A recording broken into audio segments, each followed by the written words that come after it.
Let me try that again. On a beautiful Sunday evening, welcome inside the drama-free true crime destination. I'm Ernest Bethea. This is Bethea'S Byte Reloaded. Welcome one, welcome all. This week has been nothing short of chaotic. I'll explain that in just a minute, but as always, first thing I want to draw your attention to this week's missing persons alert. Alright, this is Christina Asse. Christina's been missing since March 26, 2024 out of Vancouver, Washington. She is 62 years of age. She was originally from Argentina. She has brown or gray hair, brown eyes, stands 5 feet 8 inches. She speaks English and Spanish. The FBI Seattle field office is requesting the public's assistance in locating Christina Asse of Vancouver, Washington. She was reported missing by her family on March 26, 2024. Asse lives in Vancouver, Washington, and works in West Lynn, Oregon. Asse's co-workers also reported her missing when she did not show up for work that day. She was last seen around 6:30 a.m. on March 26, 2024. Her vehicle was found unoccupied on March 27, 2024 in Vancouver, Washington. Law enforcement believes her disappearance is suspicious and far from her normal routine. Asse has ties to Vancouver, Washington, Portland, Oregon, and San Francisco and Sacramento, California. She was last seen, if I can get this back up, she was last seen driving a 2013 gray Toyota RAV4 Limited with Washington plates AQT 1726. Again, that's a gray Toyota RAV4 Limited.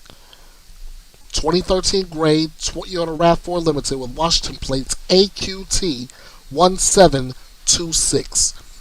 If you have any information on the whereabouts of Christina Asse, please, whatever you do, do not hesitate. You're asked to call 911 immediately or get in touch with the FBI's 24-hour tip line, 1-800-CALL-FBI, 1-800-225-5324. You're also asked to get in contact with the Vancouver Police Department. That number is 360-487-7500. 360-487-7500. If you wish to submit your tips anonymously to any of the detectives involved in the case, you can contact Detective Jason Nicholson directly via email at jason.nicholson@cityofvancouver.us, or you can directly contact Sergeant Julie Ballo directly at julie.ballo@cityofvancouver.us. Also, Crime Stoppers of Oregon is helping out in this as well. The number for Crime Stoppers of Oregon is 503-823-HELP. 503-823-4357. And I forgot to put this has been a chaotic week. I forgot to put the person in question on the screen. This is Christina Asse. This is the one we need to look for. This is the one we need to bring home safe. Let's do everything we can to bring her home. Again, you have all those numbers. Call 911 immediately. The FBI's toll-free tip line. You have the Vancouver Police Department, Crime Stoppers of Oregon, or you can get in contact with Detective Jason Nicholson or Sergeant Julie Ballo. You can submit your tip anonymously at tips.fbi.gov. But whatever you do, we don't want to miss the opportunity to bring Christina Asse home. So, if you see something, please say something. That way we can do something. Okay. Like I said, this has been a chaotic week. If you need any further proof, just look to all these stories that I'm bringing to your attention today. We start the Delphi murder trial is already underway. I'll get to that in a minute, but I have a bit of an update on a story I brought you. Oh no, that's not it. But I do have a story kind of similar to a story I brought you last week. Investigators say that. Oh, wait. I can't tell you that just yet. At least, not without unleashing this.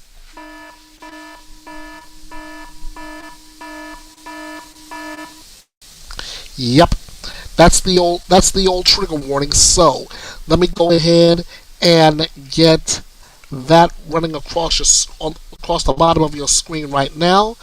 If you have like you see, like it says here, with these stories you see in here, and the images that may accompany them may be triggering to your mental and I'm gonna say your emotional health. Viewer discretion is strongly advised. If you are not ready for a story like this, then I ask you humbly to mute this story.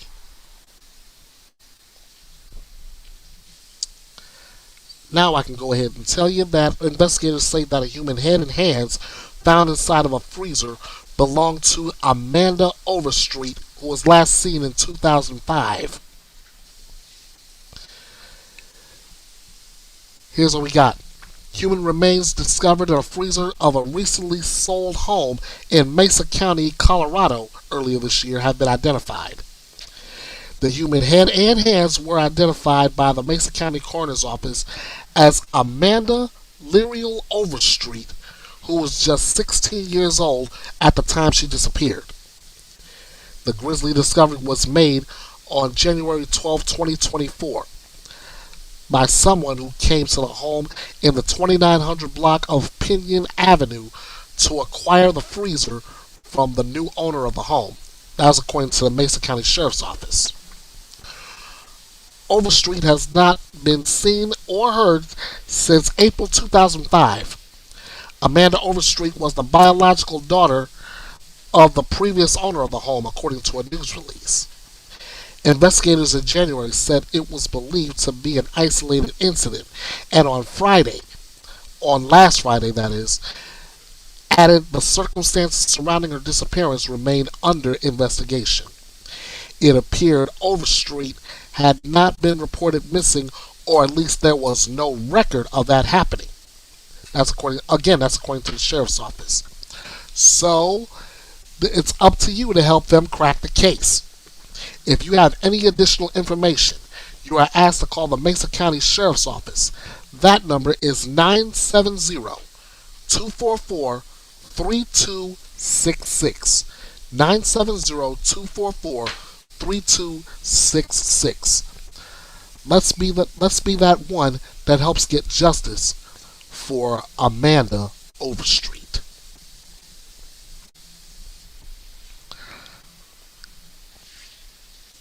Alright, next up. Finally, it's underway. Florida. The suitcase murder trial. State of Florida versus Sarah Boone.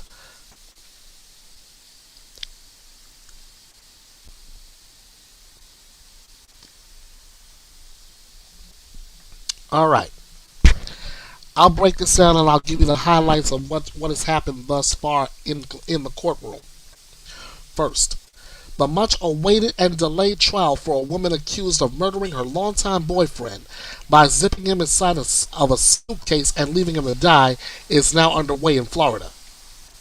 Sarah Boone is charged with second-degree murder for the death of Jorge Torres Jr., who was found dead inside a suitcase inside the couple's shared apartment on the morning of February 24th, 2020.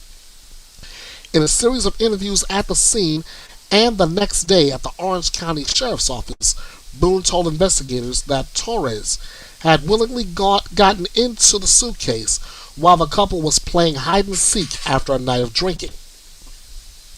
Prosecutors say key evidence in their case includes 2 videos found on Boone's phone that were recorded while Torres was in the suitcase. The videos feature the victim begging to be let out, with Boone laughing and taunting him. Boone told police she went up to bed shortly after the videos were taken and fell asleep, leaving Torres inside the luggage. Boone is being represented at trial by James Owens, her 9th attorney in the case, who volunteered to step in as her lawyer after Judge Michael Chronicle ruled she had forfeited her right to an attorney. That ruling followed 8 other attorneys withdrawing from the case, citing Boone's behavior as an issue. Boone has been vocal about her own defense, writing a number of letters to the judge and even creating an advertisement for a lawyer that eventually caught Owens' attention. Owens has filed an intent to use battered spouse syndrome as a defense in the case, citing years of domestic abuse and arrests in Boone's and Torres' relationship. On October 7th, Boone rejected a plea offer from prosecutors that would have sent her to prison for 15 years for pleading guilty to manslaughter. If she's found guilty, Boone faces a minimum of 22 and a half years in prison and a potential life sentence. 22 years minimum, life max. Think about it, ladies and gentlemen. Think about it. The prosecution and defense have already given their opening statements. The prosecution has already said, you will not hear tears, you will not hear sorrow from Boone. The defense's opening statement says that Sarah Boone was justified in the action she took. In testimony, a neighbor heard Jorge Torres and Sarah Boone arguing almost daily. Sarah Boone's ex-husband took the stand. The jury hears the 911 call. There's body cam footage of a deputy who responded to Boone's 911 call, and the suitcase at the center of this case is shown to the jury. The trial will continue tomorrow morning. And Bethea'S Byte Reloaded has you covered. But I do want to say this. If Sarah Boone thinks that she is going to just get whatever she wants while this trial is going on, she's got another thing coming. I mean, just as an example, folks. While she's standing trial on a murder charge, she's worried about getting snacks. She's worried about getting snacks. I mean, really? Your life is on the line, and you're worried about getting snacks in the during the trial. Come on now.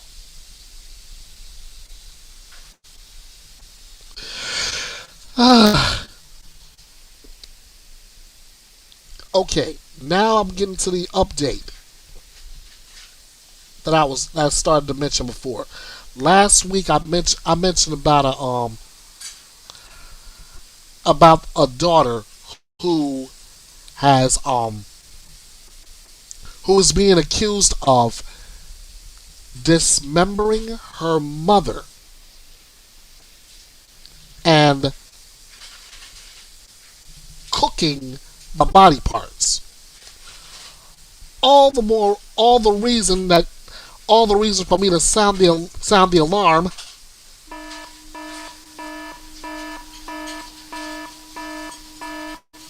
on last week. Guess what? I have an update on that case, which will bring me to sound the alarm once again.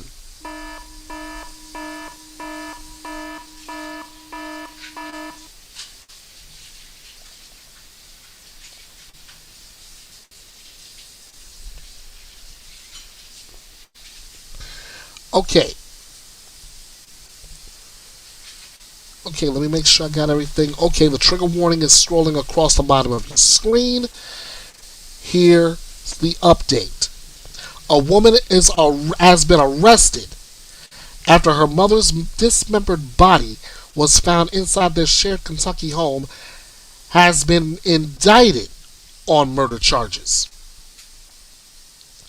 Toralina Fields did not appear in court on Monday after she was indicted by a grand jury on charges of murder, abuse of a corpse, tampering with physical evidence, obstructing governmental operations, and torturing a dog with physical injury or death. Her bail was set at $1.5 million. I stop right here just to give my opinion on the bail for this case. Honestly, $1.5 million for that, she shouldn't even have that kind of bail. My opinion. Anyway, police said that they were called to the home Toralina shared with her mother, Trudy Fields, in Robertson County on Wednesday afternoon after someone who was there to work on the property told them Trudy didn't answer the door, then saw what he thought was her dismembered body lying on the grass near a blood-stained mattress.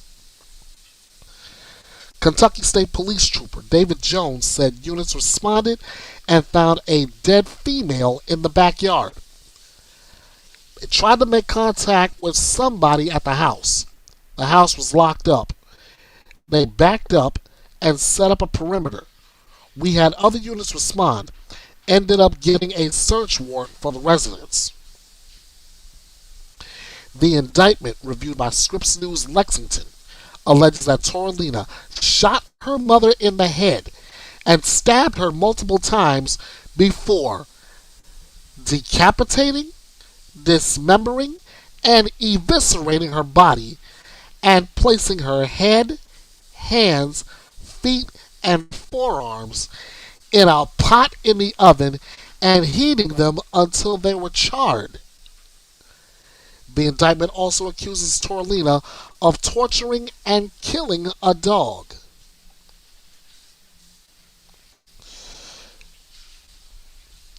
You can't make this stuff up, folks. The worker who initially called the police told investigators he last saw Trudy alive the day before the gruesome discovery. He described Toralina as casting spells on them and being confrontational, quote unquote. Due to the circumstances, investigators say they called in a special response team and entered the house Wednesday night. Our special response team responded to serve the search warrant because of the circumstances surrounding the body and not knowing what was in the property in the house. They executed the search warrant, Jones said. Investigators say Toralina appeared to have blood on her face, hands, and clothes and wouldn't leave the home until they used tear gas on her. A preliminary hearing is scheduled for the case for October 23rd. That is just another couple of days from now. Wednesday, the 23rd.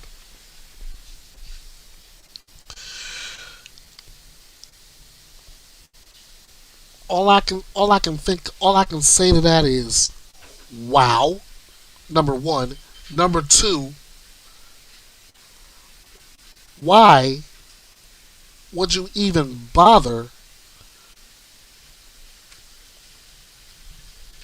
torture? That's straight up torture.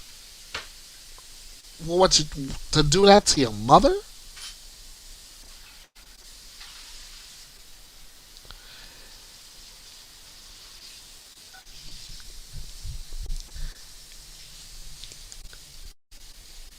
Okay, common sense thinking here. If that is your house and you don't like the way your mother is doing things, I know if you love her, tell her that. But then tell her she's got to go.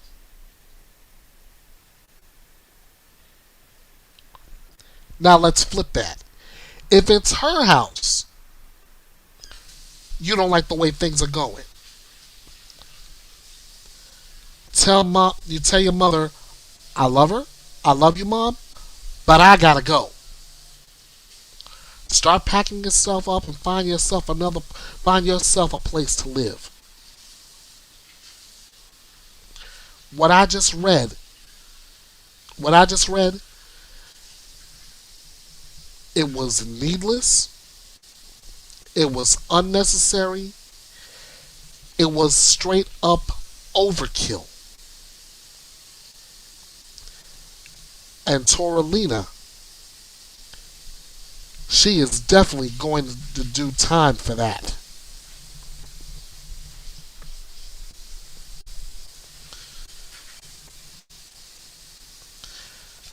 Alright, next. Oh boy. I should sound the alarm for this one. Ladies and gentlemen, it is now time for another edition of Did He Do It?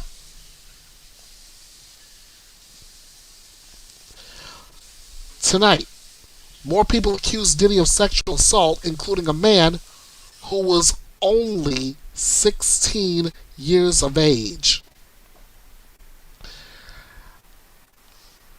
Instead of me reading out the article, I'm gonna give you a minute with Court TV's Matt Johnson and Michael Ayala to cover all this. But first, I need to make a quick switch here. Here's your copyright disclaimer. And now,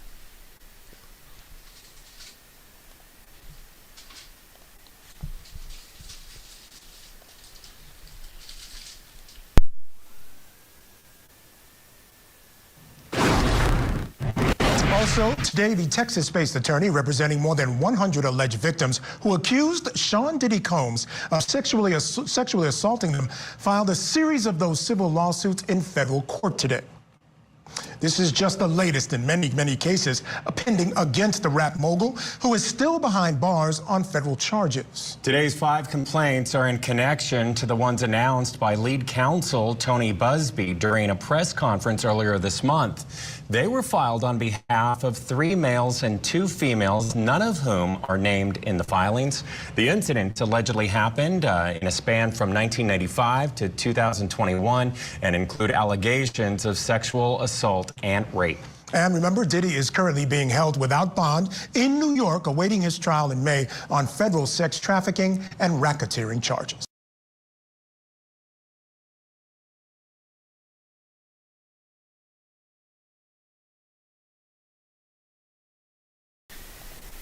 And as a public service announcement, as you can see on your screen, if you or someone you love has been a victim of sexual assault, you're asked to call the National Sexual Assault Hotline. That number is 1-800-200-7474. 1-800-200-7474. Now back to the article in question. A new wave of lawsuits filed Monday accuses Sean Diddy Combs of raping women, sexually assaulting men, and molesting a 16-year-old boy. At least 6 lawsuits were filed against the hip-hop mogul in federal court in Manhattan. They were filed anonymously by two by women identified as Jane Does and 4 by men identified as John Does. The accusers are part of what their lawyers say is a group of more than 100 alleged victims who are in the process of taking legal action against Combs in the wake of his sex trafficking arrest last month. One of the John Does is a man living in North Carolina who alleges that Combs fondled his genitals when he was 16 at one of the rapper's famous white parties in Long Island's Hamptons in 1998. The man alleges that during a conversation about possibly breaking into the music industry, Combs abruptly ordered the then teen to drop his pants. According to the man's lawsuit, Combs explained to him that it was a rite of passage to becoming a music star, at one point asking him, "Don't you want to break into the business?" The man said he complied out of fear, anxiety, and power imbalance he felt with Combs, only realizing later what had happened was sexual assault. Until Monday's lawsuit, Combs had only been accused in civil cases and his criminal indictment of sexual activity with adults. Combs' lawyers and other representatives did not immediately respond to an email seeking comment. When the planned lawsuits were announced on August 1st, a lawyer said Combs cannot address every meritless allegation in what has become a reckless media circus. Combs' 54-year-old Sean Diddy Combs has pleaded not guilty to racketeering, conspiracy, and sex trafficking charges, alleging he coerced and abused women for years with help from a network of associates and employees while silencing victims through blackmail and violence, including kidnapping, arson, and physical beatings. Combs' lawyers have been trying unsuccessfully to get the Bad Boy Records founder freed on bail. He's been held at a Brooklyn federal jail since his September 16th arrest. Two judges have concluded that Combs would be a danger to the community if he's released from the Metropolitan Detention Center, a facility that has been plagued by violence and dysfunction for years. At a bail hearing 3 weeks ago, a judge rejected a proposed $50 million bail package, including home detention and electronic monitoring. After concluding Combs might tamper with witnesses and obstruct a continuing investigation. On this past Friday, an appeals court judge denied Combs' immediate release from jail while a 3-judge panel of the 2nd U.S. Circuit Court of Appeals weighs his bail request. Other lawsuits filed Monday in U.S. District Court in Manhattan include allegations of rape, forced oral sex, and drugging to incapacitate victims. One of the Jane Does suing Combs alleges he raped her in a locked hotel room in 2004 after he invited her and a friend there for a party, gave them drinks, and told them to snort cocaine. The woman, then a college freshman, alleges Combs also forced her friend to perform oral sex on him, and said he would have them both killed if they didn't comply with his demands. The other Jane Doe alleges Combs violently attacked and raped her in a bathroom in 2005 at a party for the late rapper Biggie Smalls' music video, One More Chance. According to the woman, Combs brought her into the bathroom to talk privately and then started kissing her unexpectedly. When she tried to pull away, she alleges, he slammed her head against the wall, causing her to fall to the floor. The woman said she tried to escape, but Combs hit her again and raped her. Afterward, according to the woman, Combs nonchalantly adjusted his clothing and told her, "You better not tell anyone about this, or you will disappear." In another John Doe lawsuit, a man working as a security guard at Combs' Hamptons White Party in 2006 alleges the star gave him an alcoholic beverage he came to believe was laced with a drug that made him feel extremely ill. The man alleges Combs then pushed him into a van, held him down, and sexually assaulted him. In other lawsuits filed Monday, Combs is accused of forcing a man to perform oral sex on him in the stockroom of Macy's flagship store in Manhattan's Herald Square in 2008 and sexually assaulting a man at a party in October 2021. The latter man, who suspects a drug beverage left him unable to fight back, recalls multiple men assaulting him and distinctly recalls seeing Combs above him naked at one point during the assault. That's according to his lawsuit. Now, guys, I once said one may be wrong, two might be wrong, but over 100. Every time I get an update like this, instead of me asking the question, did he do it? I should be making it more like a declarative statement. Did it? We'll see what the next update brings. So until then, stay tuned for another edition of Did He Do It? The answer, ladies and gentlemen, is likely yes. Did it?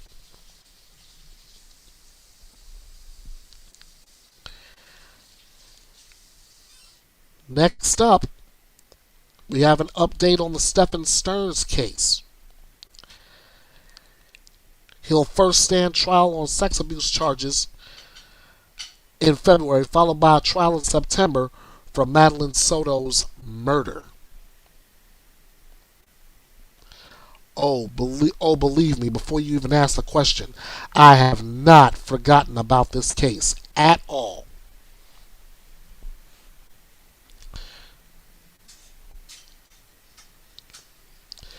Stephen Stearns faces a busy year in 2025 with 2 dates now set for him to stand trial on murder and sex charges.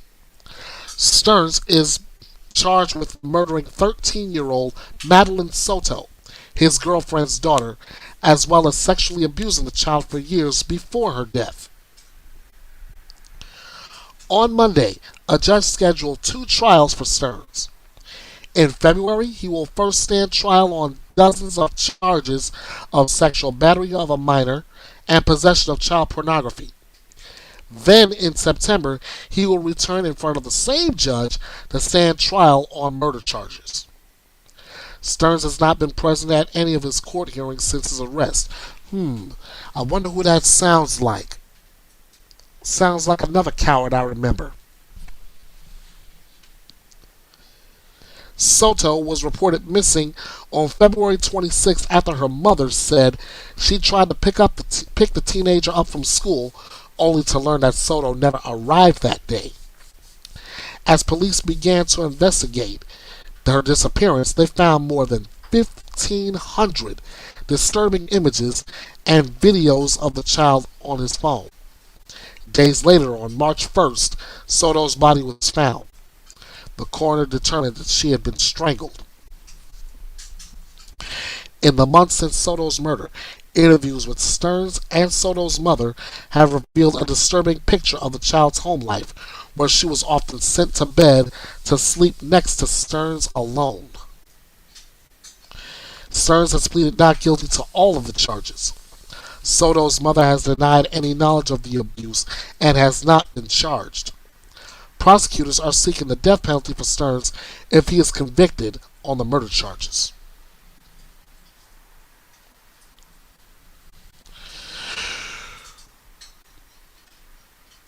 Stephen Stearns, just his name alone is enough to make my skin crawl. Knowing everything he did. Knowing everything that he's accused of.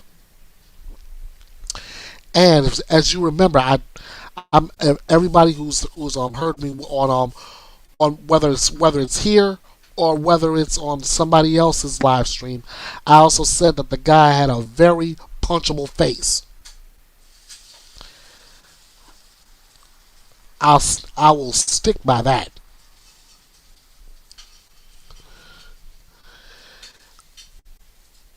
What I'm still wondering is, why hasn't police grilled Jennifer Soto, Madeline's mother, further? Why haven't they just haven't gone ahead and say I'm pretty much ask her, what do you know about your daughter's disappearance and eventual murder? Or maybe, just maybe, just a mere thought, maybe she's scared of Stearns. Maybe she's scared of the fact that if she says something against him, something bad might happen to her.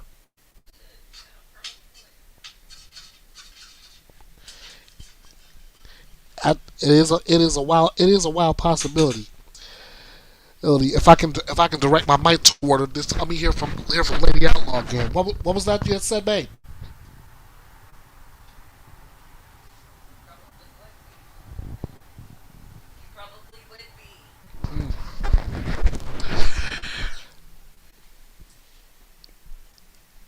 Well, that's like I said. Anything is possible, but like I just mentioned at the end of the article, if he's convicted on murder charges, Stephen Stearns is facing the death penalty. And Florida, you need at least 8 people to recommend a sentence of death.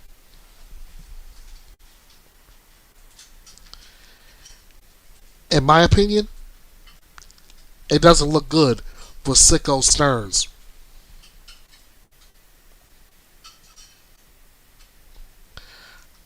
All right. Next, after 3 hours, 55 minutes, and 58 seconds, the jury returned a verdict in the home renovation murder trial, Florida versus Corey BINDERIM.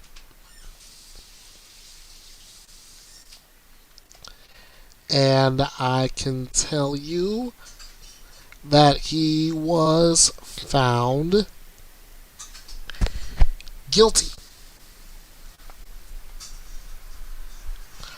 Found guilty of murdering his client. So, we're going to go into the courtroom now for his sentencing.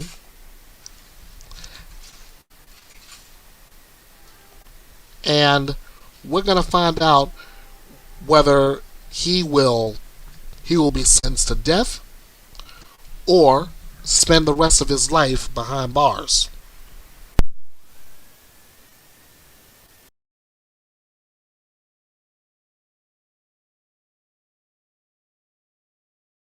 Because we have breaking news out of Florida where a jury has reached a verdict in the penalty phase for now convicted killer Corey BINDERIM. He's facing the death penalty after he was found guilty on Monday on all charges for the death of his 65-year-old client, Susan Molden. Her remains were found in a landfill months after she had threatened to sue him over a botched bathroom remodel that happened in 2019. Let's get you to the verdict.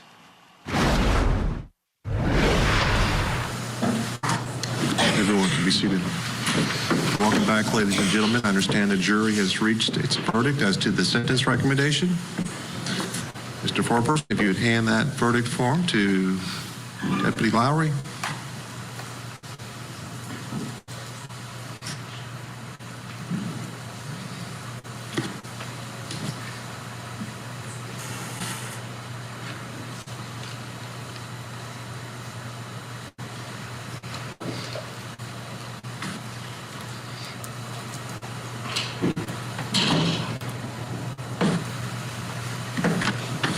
Finding no errors or omissions in the verdict form, Madam Clerk, will you please publish the verdict? Yes, Your Honor.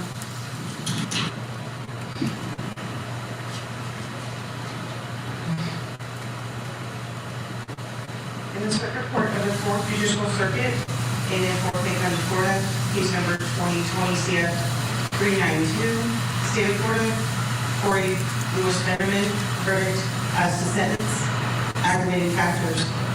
1.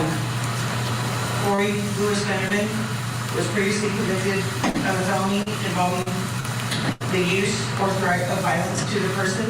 Yes. 2. The capital felony was committed while Corey Lewis Benderman was engaged or was an accomplice in the commission or an attempt to commit or flight after committing, attempting to commit any burglary? Yes.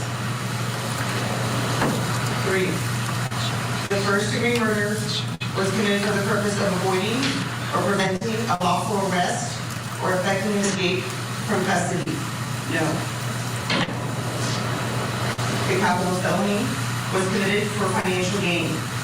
Yes. We, the jury, find that the defendant, Corey Lewis Benderman, should be sentenced as follows. Life imprisonment without the possibility of parole, 5. Death, 7. So, say B, dated the 17th day of October 2024, signed by the foreperson. Does either party wish the jury to be polled? No. All right, ladies and gentlemen, thank you again for all of the service that you have given to us, to these parties, and to your community in this case. You can recall back 3 weeks ago now, I told you on that first Monday we met that most trials last 1 to 2 days, maybe 3. This one lasted a lot longer, and we knew that it would. And you all knew that when you came and answered those questions and agreed to participate in this. And as I've said repeatedly throughout this trial, I've been impressed with how much attention you've given to this case, being punctual and attentive during all of it. So one last time, I want to thank you for all of that hard work that you put into this case. Those instructions that I've been giving now for 3 weeks about not talking about the case with anybody, that's now lifted. If you wish to talk about this case, you may do so. If you wish to look up information on the website, you may do so. But in this country, we've recognized this. For over 200 years, what happens in that jury room is confidential. Nobody can make you talk about that. Even me. Those discussions are between the 12 of you. First for the guilt phase and now for this phase. So you don't have to talk about it if you don't want to. And that's a right that you have as jurors in this case. So with that, let me again, for one last time, thank you for your attention. And you all free to go and are discharged. Thank you.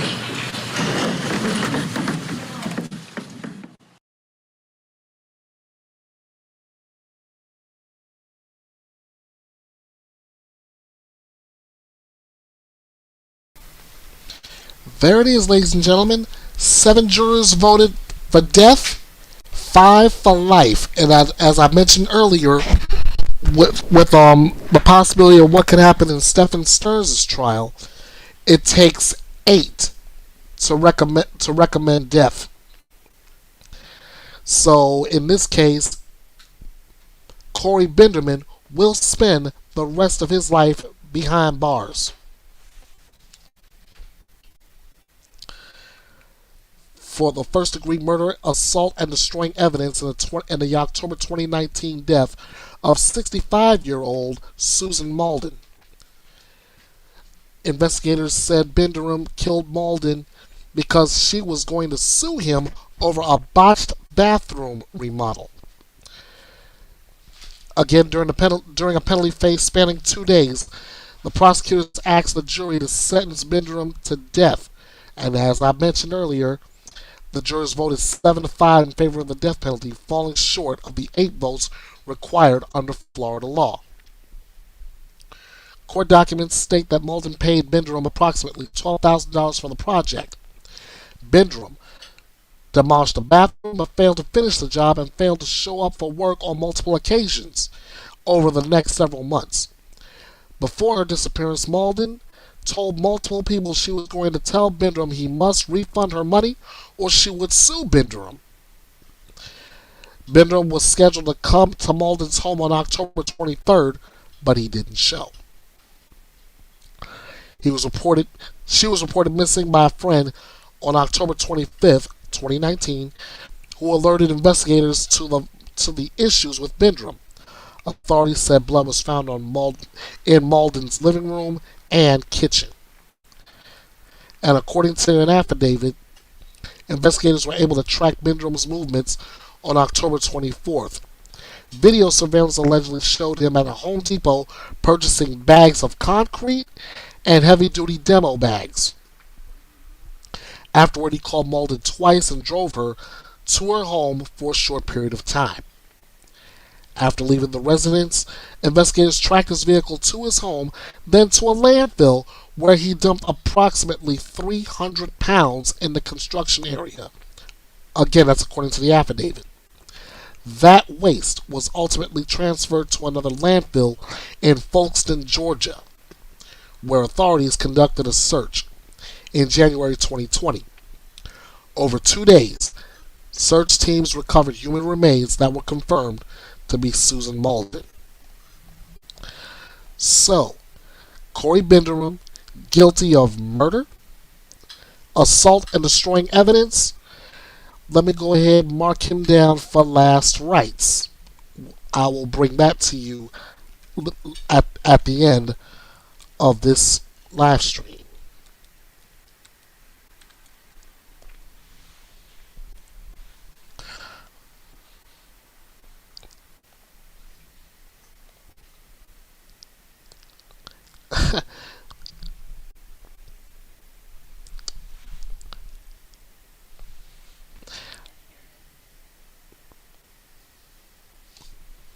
My mic will pick it up.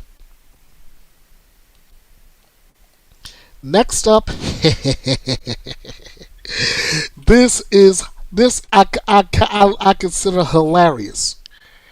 Absolutely hilarious. This woman is weeks away from being eligible for parole. Now, she's been disciplined behind bars. Who is the woman I'm talking about in this case? Susan Smith. Susan Smith had to be disciplined behind bars. Why? Let's see. Weeks before she becomes eligible for parole, convicted killer Susan Smith is facing disciplinary action for her behavior behind bars. Smith was convicted of an internal disciplinary charge of communicating with a victim and or witness while at Leith Correctional Institution, according to the South Carolina Department of Corrections. Christy Shane, SCDC's Director of Communications, told Court TV that on August 26th, Smith was charged with a violation after using the telephone to speak to a documentary filmmaker about her crimes. During the call, Smith allegedly agreed to give the filmmaker contact information for friends and family, including her ex-husband. According to Shane, inmates in custody are not allowed to do interviews on the phone or in person, though they may write letters. For those of you who are missed out on what Susan Smith case was about, she killed her two young sons, 3-year-old Michael and 14-month-old Alexander, in October of 1994.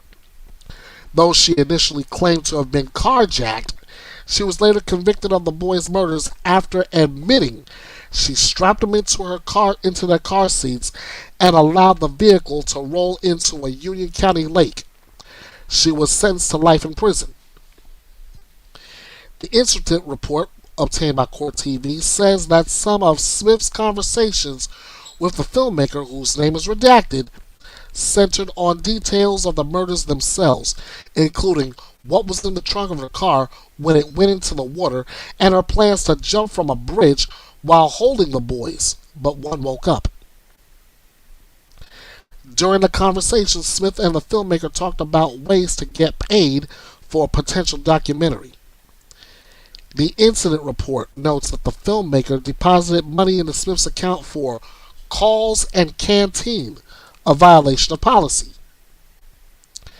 Smith was convicted on the disciplinary charge on October 3rd and beginning on October 4th lost her telephone, tablet, and canteen privileges for 90 days. The officer's recommendation in the report was that her phone privileges be permanently revoked. On November 4th, Smith will become eligible for parole, but a parole board will determine whether she will be released. No hearing date has been scheduled, but Court TV will bring you the hearing when it happens. Smith's ex-husband, David Smith, said in an exclusive interview with Court TV last month that he will fight for her to remain behind bars.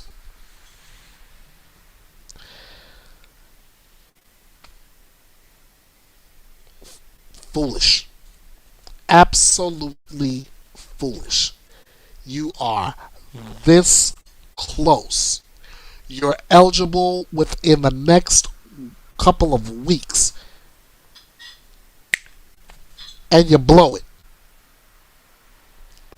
As far as I'm concerned, she blew it. Not that I was looking for her to get out of prison early anyway. She blew it.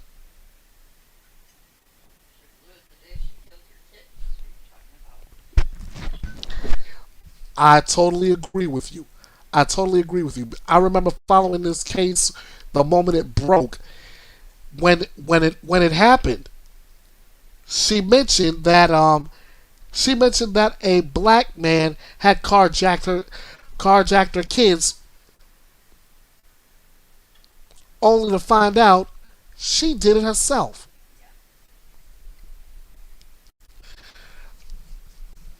If it were me and I was her ex-husband, I would be doing the same thing. I would be fighting tooth and nail to make sure that Susan Smith stays behind bars. Make sure that she doesn't see the light of day.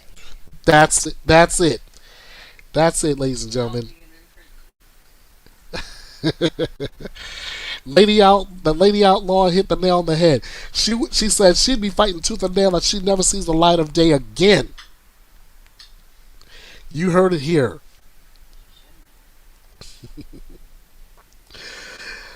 Okay, next up, Alex Murdaugh finally settles the wrongful death lawsuit that sparked his fall from grace.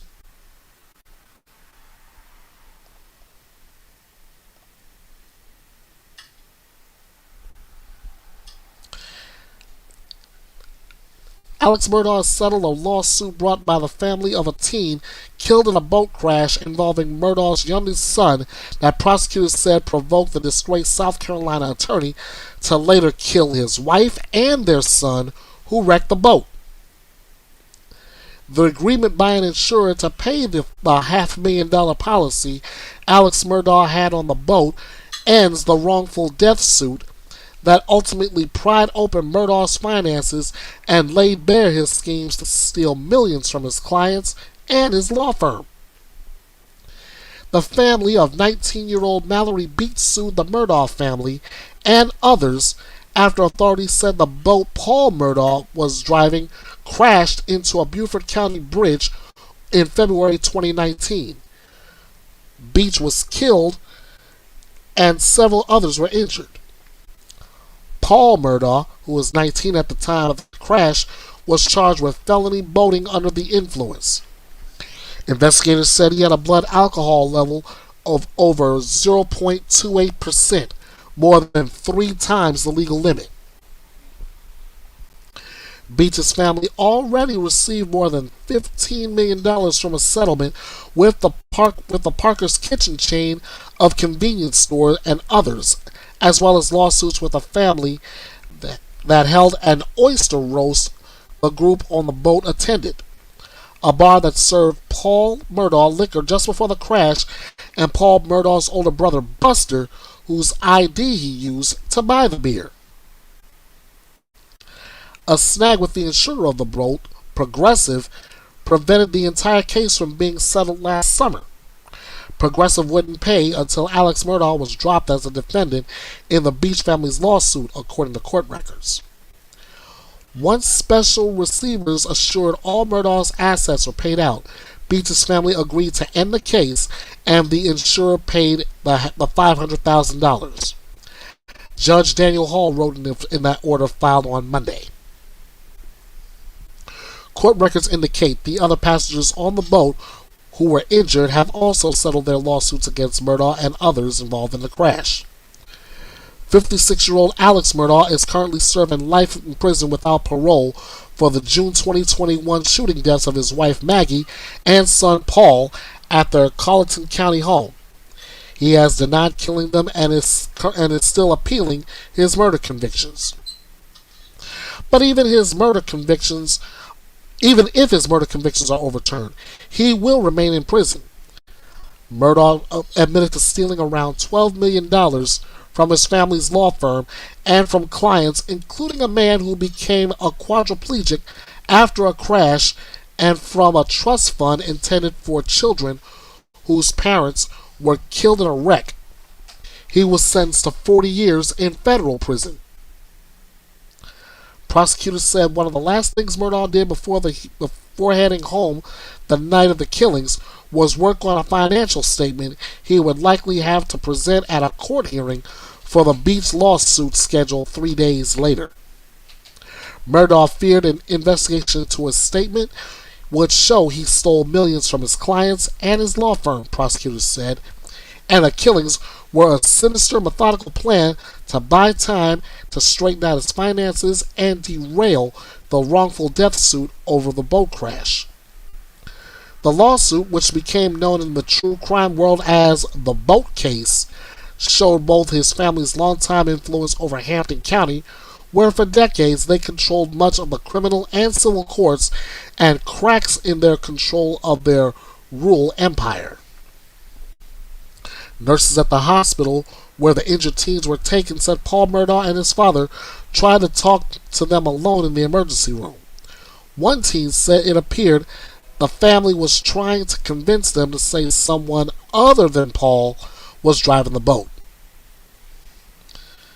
Beach's lawyer Mark Tinsley testified at Alex Murdaugh's murder trial that he wanted him to pay $10 million, and Murdaugh's lawyer said he was broke and might be able to scrape together $1 million. Tinsley said that didn't make sense with Murdaugh's reputation and outward signs of wealth, and asked for records of all of Murdaugh's finances for the lawsuit hearing, which was postponed following the killings. Alex Murdaugh killed his son Paul with 2 shotgun blasts and his 52-year-old wife Maggie with 4 or 5 rifle shots outside their home, according to authorities. Murdaugh said he called 911 after finding the bodies following a brief visit to see his ailing mother. He told investigators who arrived that he wondered if the anger toward his son over the boat crash led to the killings. So he was able to settle the boat case. Yet at the same time,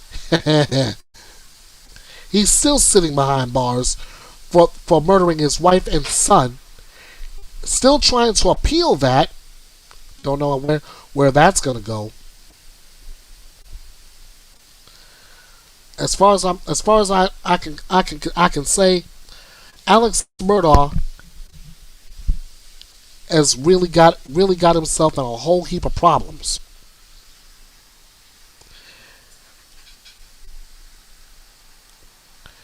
Next up, the DELPHI murders trial is already underway. Now, guys, we've heard of life sentences before, right?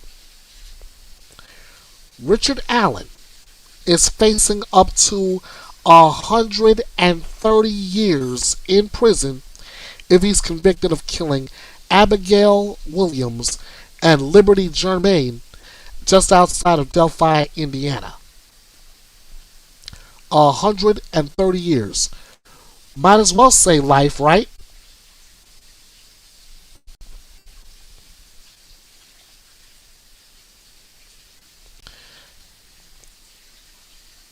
Indiana man facing up to 130 years in prison if convicted of killing two teenagers who were hiking just outside of Delphi. 52-year-old Richard Allen is accused of murdering 13-year-old Abigail Abby Williams and 14-year-old Liberty Libby German on February 13, 2017.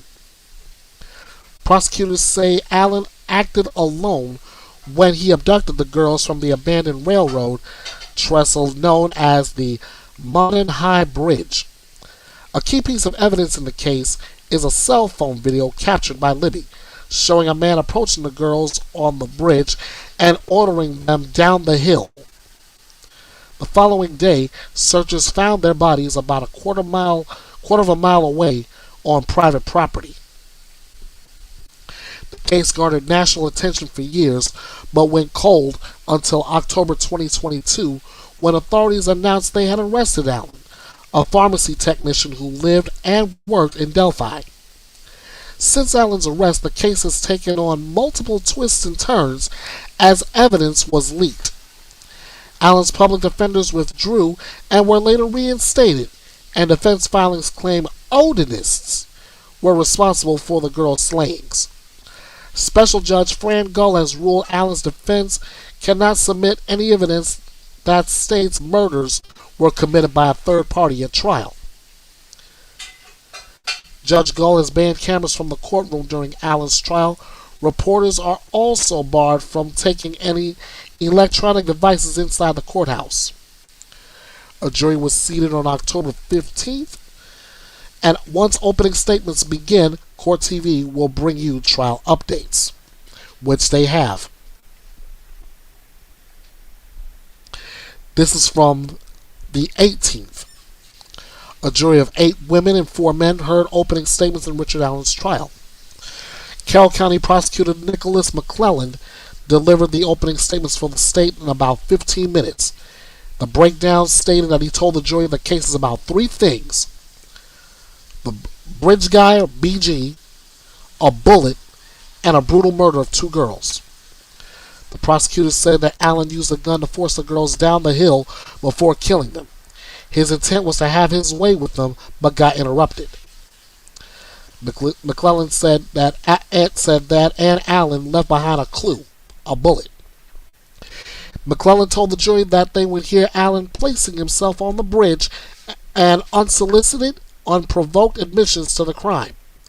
You'll hear Richard Allen in his own words telling his wife, his mom, and others that he did it, how he did it, and why he did it. In Allen's defense attorney's hour-long opening statement, Andrew Baldwin said Allen confessed to a crime that he did not commit after suffering trauma from the investigation and imprisonment. Richard Allen is an innocent man, Baldwin said, and the evidence will prove it. Baldwin said the girls were not shot, but instead insisted that their throats were cut. Richard Allen confessed to shooting those girls in the back, but they weren't shot, Baldwin said. Richard Allen confessed to a crime he didn't commit. Richard Allen said he killed his family and his grandchildren. Baldwin said he doesn't have grandchildren and his family wasn't killed. Richard Allen allegedly confessed to raping them and burying them in a shallow grave, which the defense also alleges never happened.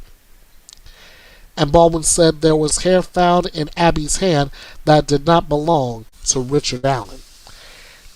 The trial will continue also on tomorrow.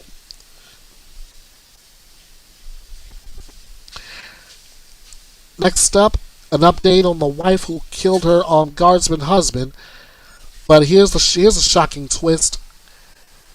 She was turned in by the man she was having an affair with.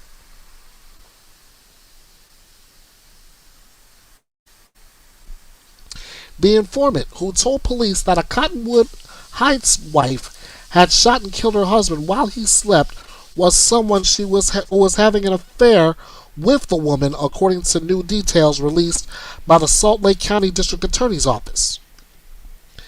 Jennifer Gledhill was formally charged on Tuesday with 9 felonies, including first-degree murder in the death of Matthew Johnson. Glenhill was arrested on October 2nd after an informant told police that Glenhill admitted to killing her husband, who was with the Utah National Guard. Johnson was reported missing on September 23rd after he didn't show up to work at his base. In the new charging documents, the informant was revealed to be a man with whom Glenhill was having an extramarital affair. The man told authorities that on September 22nd, Glenhill told him that Johnson had previously yelled at her because he knew she had been sleeping with someone else. Glenhill then told the man that she shot Johnson in the head as he slept in their shared bed. She then claimed to have put Johnson's body in a rooftop storage container before sliding him down the stairs of the home and loading his body in a minivan. While Glenhill said she had dug a hole somewhere north of their home and buried Johnson's body in a shallow grave, the body has yet to be located. So while we file charges today, the work continues. The body has not yet been recovered, but based on the totality of the evidence we were able to gather, we felt sufficiently comfortable that we had probable cause to warrant the filing of the charges that we did, District Attorney Sam Gill says. When the man with whom Glenhill was romantically involved was asked about all the bruises on her body, she said they came from moving Johnson's body and cleaning their house. Detectives later found reddish-brown spots on the wall, bed frame, and blinds of the master bedroom where Johnson was allegedly shot, as well as bleach covering the wall behind the bed. The district attorney's office said a circular pattern on the carpet below the bed on the right side near the head of the bed tested positive for human blood. A neighbor later told police that she saw Glenhill's parents cleaning the home on September 24th until late in the evening, although her mother said they had only been there an hour. Glenhill's mother said she had purchased a mattress from Amazon only at the request of her daughter. When detectives served a search warrant on Glenhill's parents' home, they found a plastic tote that contained a Glock 19 gun box wrapped in a child's onesie. The district attorney's office said the gun container matched the gun model Glenhill had shown to the man who informed police. On the day Glenhill allegedly killed Johnson, GPS data showed she had traveled to where her husband's truck was later found. She was also caught on camera at a service station in Salt Lake County cleaning her car.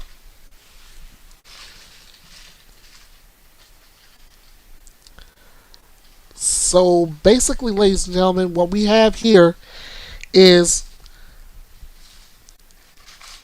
a sense of loyalty versus a sense of duty, a sense of love for this person versus a sense of right and wrong. The man who was romantically linked to Jennifer Glenhill decided he was gonna do what was right. And now we wait for a new update in that case. Another trial that's already underway right now in Florida is the vet kills cop murder trial, Florida versus Joseph Abels. Now, again, this is in Florida. Joseph Abels faces a potential death sentence if he's convicted of murdering Deputy William Gentry after shooting and killing a cat.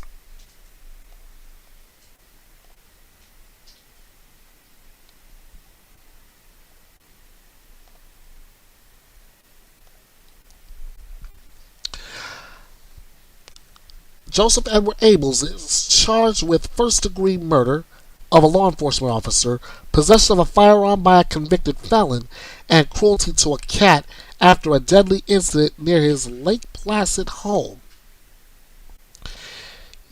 He's facing a potential death sentence if a Florida jury convicts him of murdering a deputy whose watch ended while investigating the shooting of a pet cat. but the defense has called his mental health into question.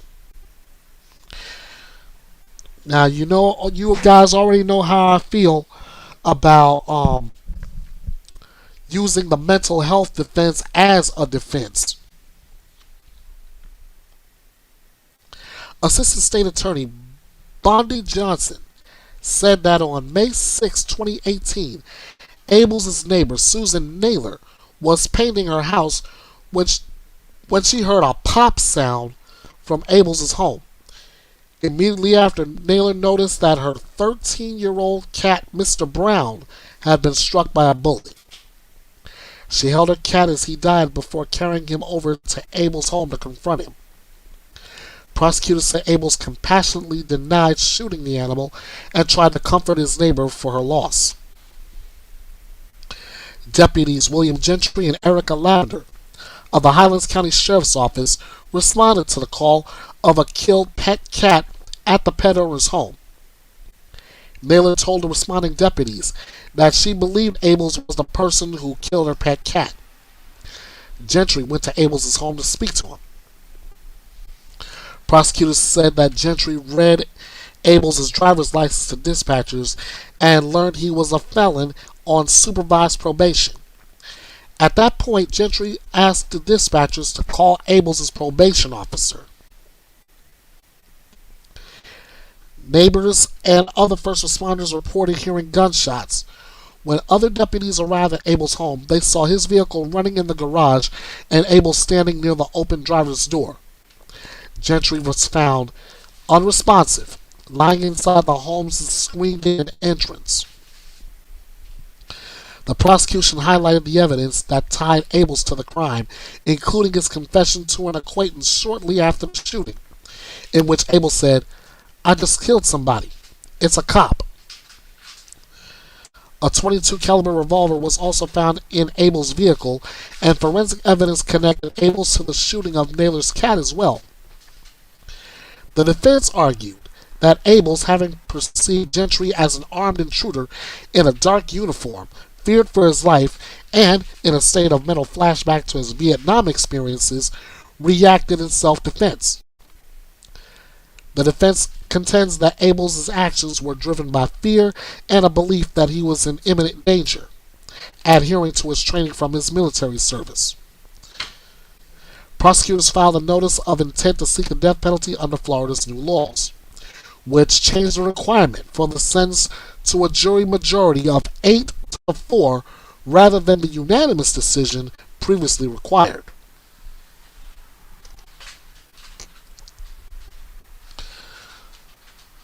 So there we go with another possible death penalty case. Opening statements starts off with Assistant State Attorney Bondi Johnson pointing to Joseph Abel's violent past and confession, along with forensic evidence tying him to both the cat shooting and the responding officer, Deputy William Gentry. Defense Attorney Deborah Torney says Joseph Abels acted in self-defense when he fatally shot William Gentry, thinking he was an intruder under a tense encounter with a neighbor, accusing him of killing her cat. So basically the defense is almost like stand your ground law being enacted. I'm not buying it. I'm not a fan of using mental health as a defense. So and I know it's only day one. The opening statements have already been done. So the trial will continue on tomorrow.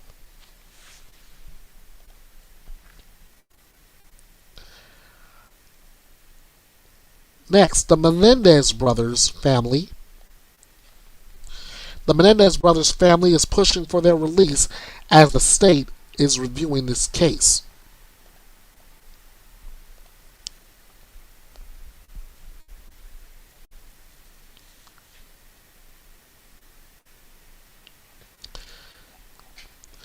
More than a dozen family members of Eric and Lyle Menendez on Wednesday called for the release of the brothers from prison after the killings of their parents in their Beverly Hills mansion 35 years ago.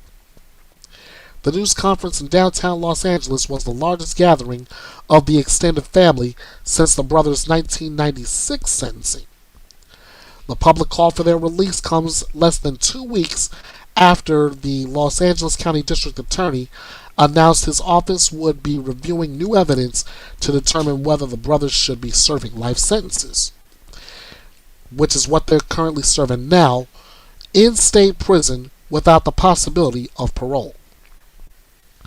Lyle Menendez, who was then 21, and Eric Menendez, who was then 18, admitted they fatally shotgunned their entertainment executive father, Jose Menendez, and their mother, Kitty Menendez, in 1989, but said they feared their parents were about to kill them to prevent the disclosure of the father's long-term sexual molestation of Eric. Prosecutors at the time contended that there was no evidence of any molestation. They said the sons were after their parents' multi-million-dollar estate. While the group of relatives called for the brothers' release, Kitty Menendez's brother Milton Anderson, who is 90 years old, said through an attorney that he believes the appropriate sentence is life in prison without the possibility of parole. Anderson was not available for an interview. He believes that there was no molestation that occurred. He believes that the motive was pure greed because they had just learned that they were going to be taken out of the will, said Kathy Katie, Anderson's attorney. The extended family's attorney, Brian Friedman, previously said they strongly support the brothers' release. She wishes nothing more for them to be released, Friedman said earlier this month of Joan Vandermolen, Kitty Menendez's sister and the brothers' aunt. District Attorney George Gasson has said there is no question the brothers committed the 1989 murders. But after his office looks at the new evidence, prosecutors will make a decision on whether a resentencing is warranted in the notorious case that captured the national attention. The evidence includes a letter written by Eric Menendez that his attorneys say corroborates the allegations that he was sexually abused by his father. A hearing was scheduled for November 29. The brothers' attorney said the family believed from the beginning they should have been charged with manslaughter rather than murder. Manslaughter was not an option for the jury during the second trial that ultimately led the brothers' murder conviction, attorney Mark Garagos previously said. The case has gained new traction in recent weeks after Netflix began streaming the true crime drama Monsters, the Lyle and Eric Menendez story.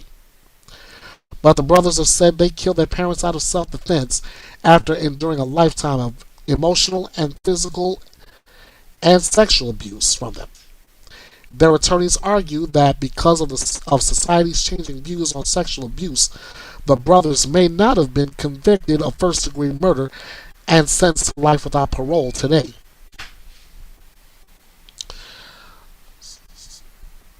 I can say right now I have no full opinion on this case yet. If there is evidence that if the evidence is proven that the brothers were sexually abused by their father, then yes, I can actually say that they should be resentenced. But honestly, they may have served enough time already. But that's just my thinking at the moment.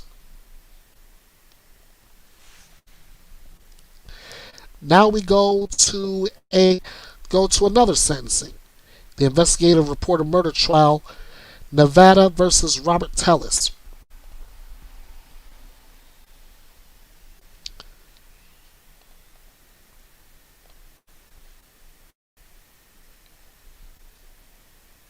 Okay, great. That sets that up right there. Former Clark County Public Administrator Robert Tellis was sentenced to life in prison after a Las Vegas jury found. Oh wow! I just spoiled it. Found him guilty of murdering veteran journalist Jeff German. Let's go right to Court TV's Ted Rollins and Judge Ashley Wilcott for the sentencing.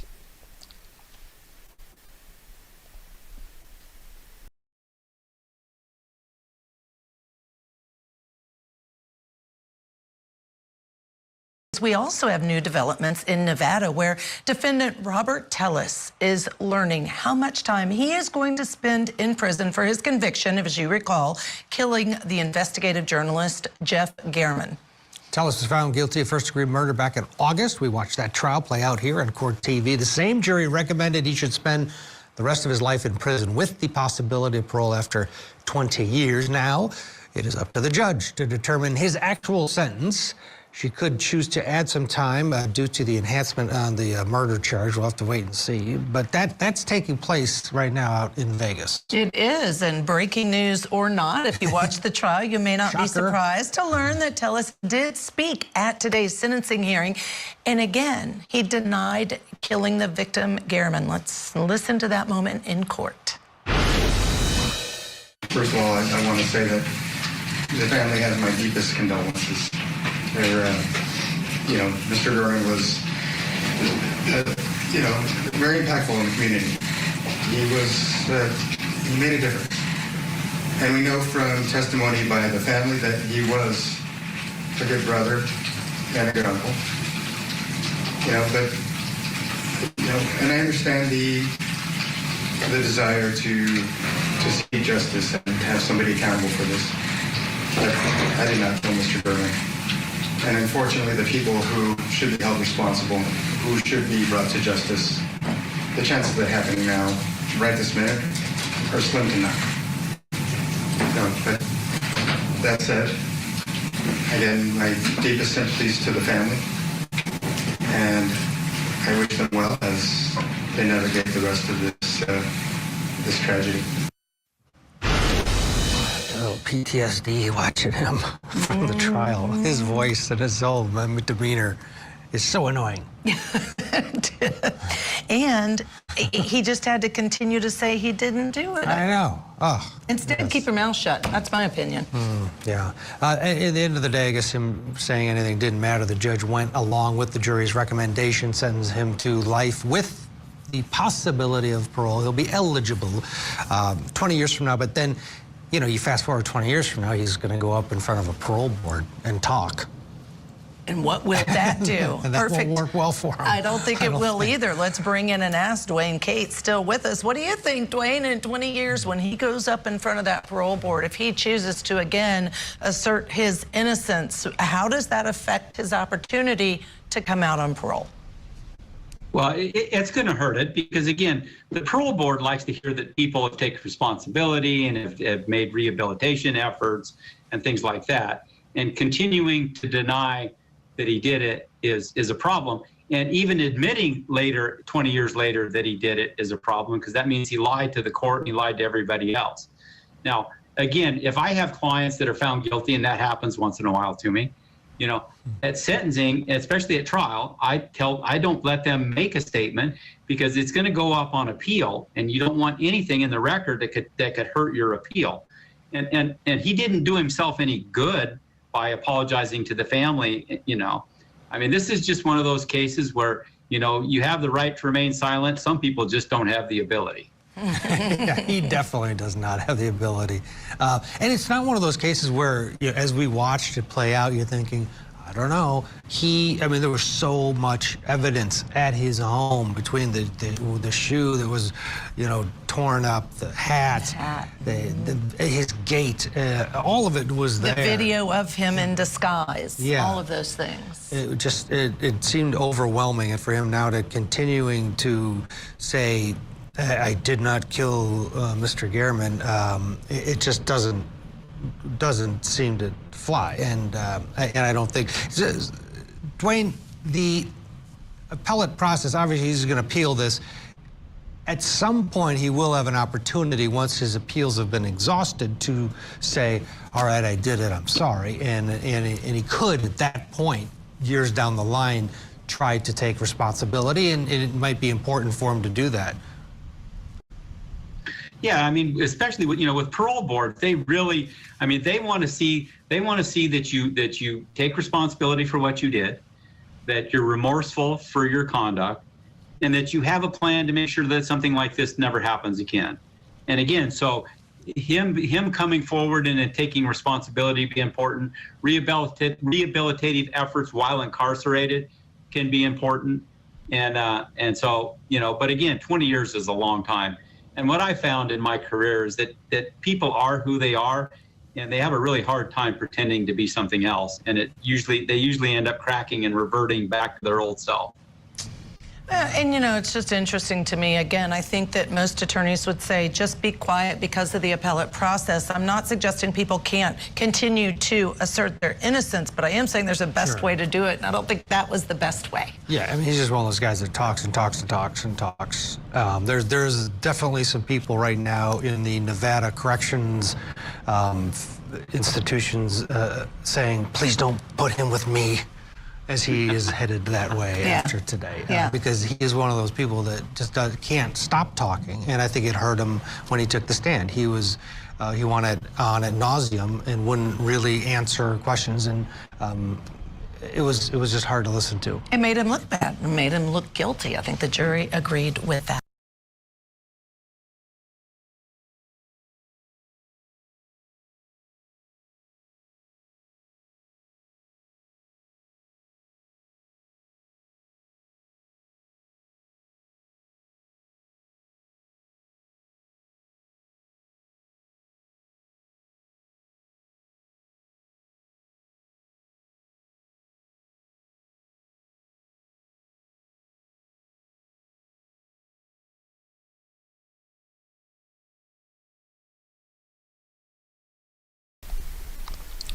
Basically, what they're saying is that Robert Tellis really didn't do himself any favors during his statements before being sentenced to life with the possibility of parole in about 20 years. Here's the break. Following the penalty phase, the jury recommended a sentence of life with parole eligibility after 26 years. The judge found two enhancements, one for the weapon used and one due to the victim's age. She sentenced Tellis to serve a consecutive 8 to 28 years before he was eligible for parole, with credit for time served. Tellis was arrested on September 7, 2022, 5 days after a neighbor found Garriman's body outside his Las Vegas home. The 69-year-old victim, who was an investigative reporter for over 40 years, had suffered multiple stab wounds.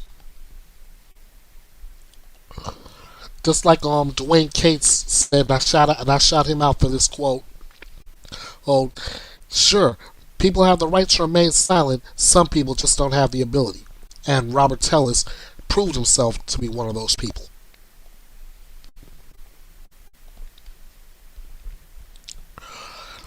Next up, fugitive rape suspect claims his life is in danger during a court hearing. Nicholas Rossi, who allegedly fled the United States and faked his own death after being accused of rape, was back in court. Let's see what the development here is.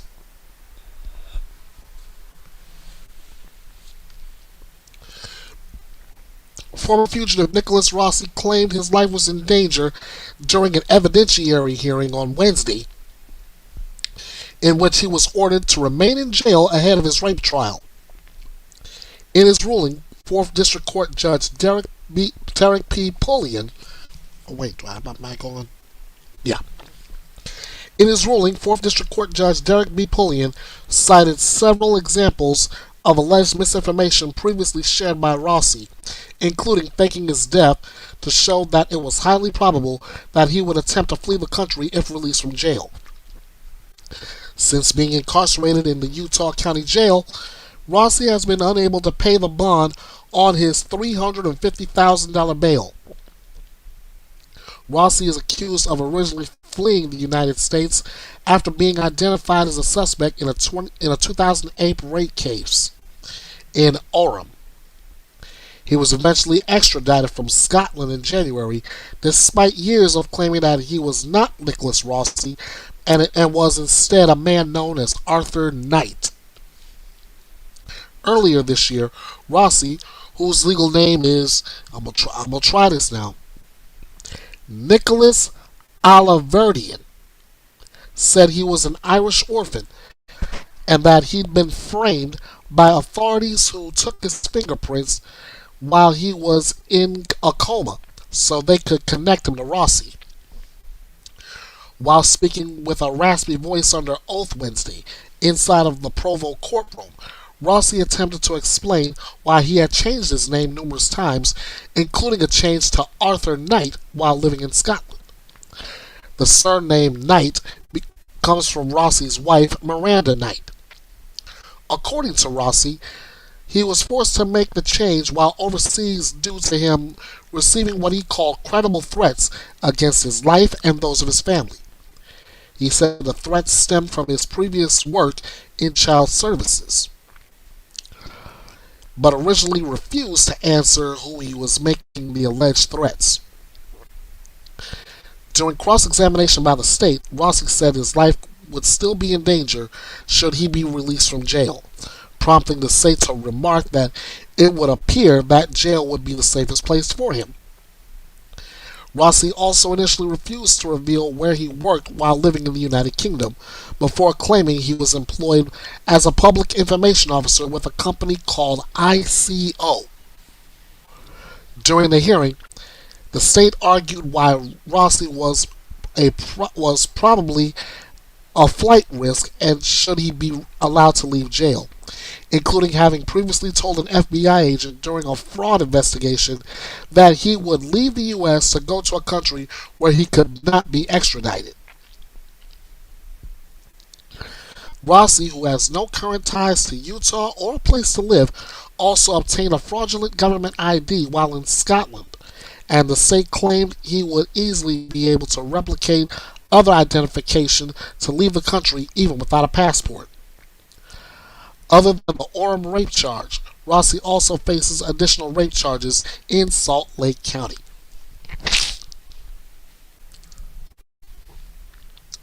I think this guy is trying to fool everybody. But, yeah, hey, we'll just have to wait and see what develops next. But then again, like I said, he was during one of his earlier hearings, he was spoken a British in a British accent. Now he's speaking with a raspy voice. Is this guy for real or what is it? Stay tuned. Next up, an update in the Long Island serial killer case. It's heading for a DNA showdown.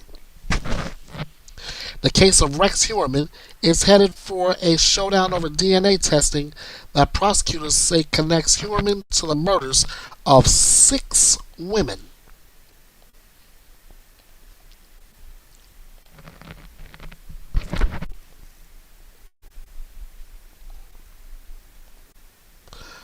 Alright, what I'm going to do is take you right to Julia Janae.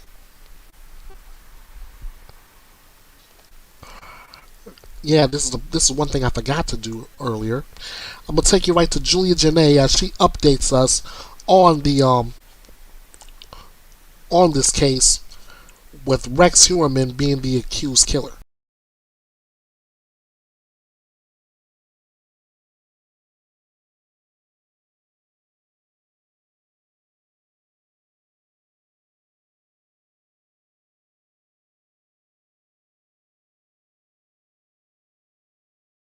Welcome back to Closing Arguments. We're turning now to something else you need to know. Accused serial killer Rex Heuermann about back in court today for a status conference ahead of his pending trial. The hearing was held to discuss the status of discovery and what needs to happen before the parties can set a tentative trial date. So we don't have one yet. Prosecutors said they have handed over to the defense over 99.9% of the raw data that they have from every electronic piece of evidence that's been collected from 400 different devices. They also said they've handed over all records relating to DNA testing from the Suffolk County Crime Lab and a private lab that provided the contested results, allegedly linking Huerman to the victims in this case. Now, following the brief status conference, Huerman's attorney held a press conference and discussed how Huerman is being held in isolation behind bars as he awaits trial. Take a listen. He has been in isolation, so he doesn't have socialization with any other inmates. He doesn't get to do things that all the other inmates can do. That's for his protection, and I understand that, and we appreciate the sheriff's concern in that regard. So he's doing the best he can right now. He doesn't feel the need for it. He doesn't feel the need for it. But again, you know, the sheriff's supposed to be the expert in terms of incarcerating people and how you're going about it. And the last thing the sheriff wants is for an inmate to get injured because of another inmate, especially for notoriety. So I do understand why they're doing what they're doing. It's for no other reason, I assume, but to him. So I understand that. Now, Huerman has another status conference that's been scheduled for December 17th, and the judge has urged the prosecutors in this case to complete all of their discovery by that next court date. So we may be getting very close to having a trial date in this case.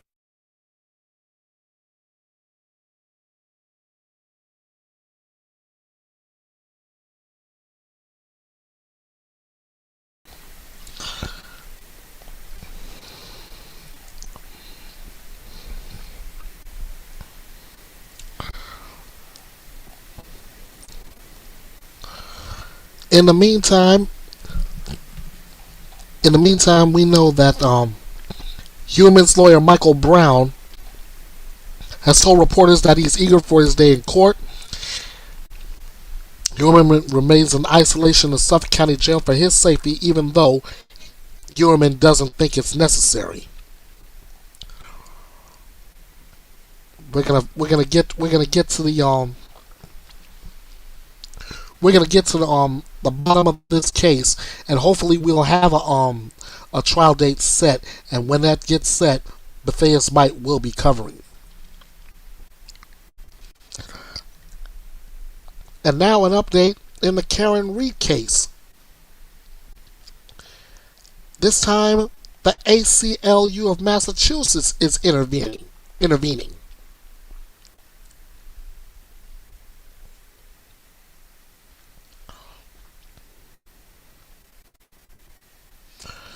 A civil rights group has gotten involved in Karen Reed's court battle as she fights to have 2 charges dismissed related to the alleged murder of her boyfriend, a Boston police officer. Reed faces a number of charges for allegedly leaving her boyfriend, John O'Keefe, to die in the snow after hitting him with her car, allegedly, after a night out drinking in 2022. Her first trial ended with a mistrial in July 2024 after the panel of 12 impaneled jurors reported they could not reach a unanimous verdict. In the weeks and months following the mistrial, individuals claiming to be jurors approached Reed's defense team and prosecutors to say they had only been deadlocked on the single charge of manslaughter, and had actually agreed to acquit her on charges of second-degree murder and leaving the scene of a deadly accident. Those claims from purported jurors have led Reed's defense to push for the charges to be dismissed, saying that she is protected by double jeopardy because the jury was ready to acquit.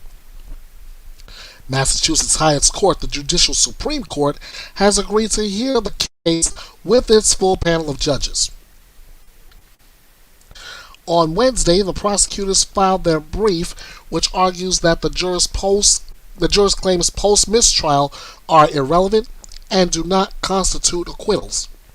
In the brief, Norfolk County District Attorney Michael Morrissey points to the notes the jury sent out during their deliberations, which explicitly said that the panel was starkly divided over the charges, implying that there was, in fact, no consensus.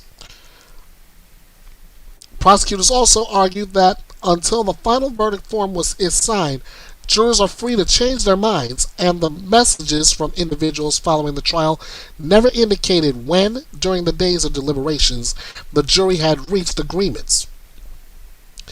The American Civil Liberties Union of Massachusetts, a state affiliate of the national organization known for working to preserve individual rights in the United States, stepped into the case with an amicus brief filed in support of Reed's appeal.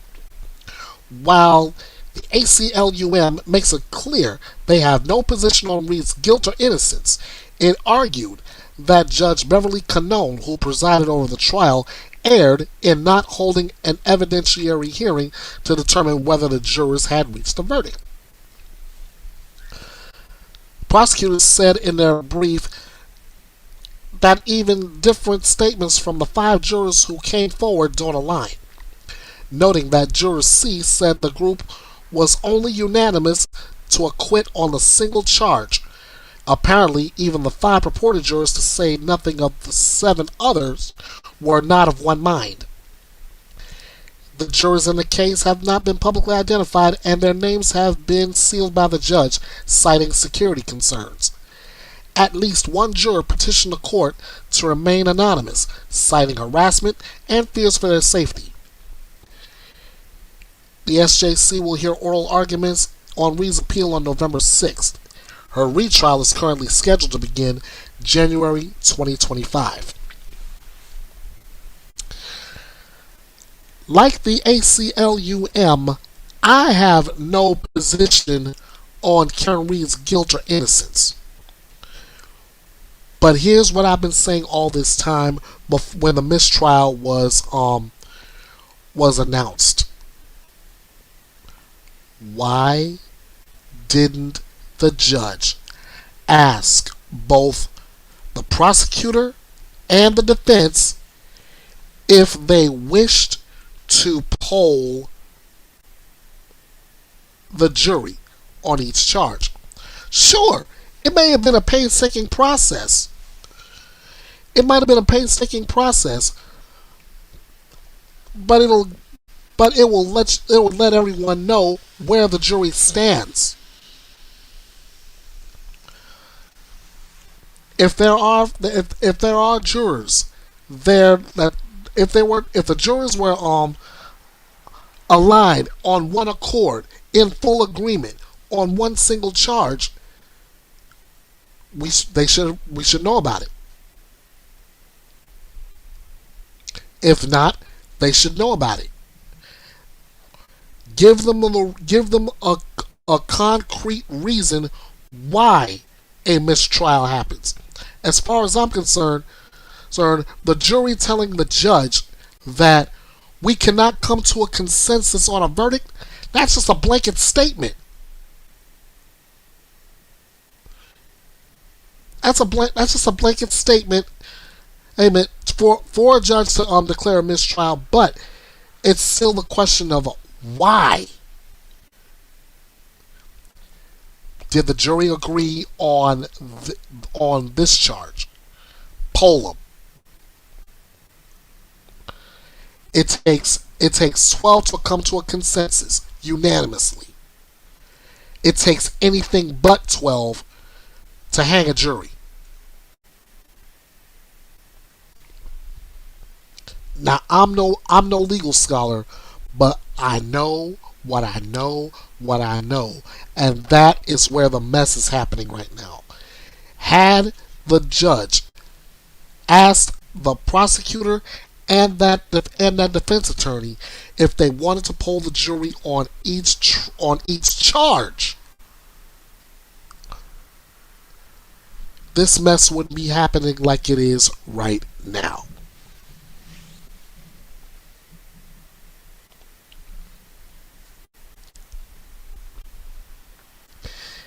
Next up, a father and son are indicted in the mass shooting at a Georgia high school. This is the case where I clearly said this one's going to be like the Crumblies all over again. And sure enough, it's already getting the look. So what I'm going to do is give you a deep dive into Colt Gray's family. Then I'm coming right back to break down the indictment.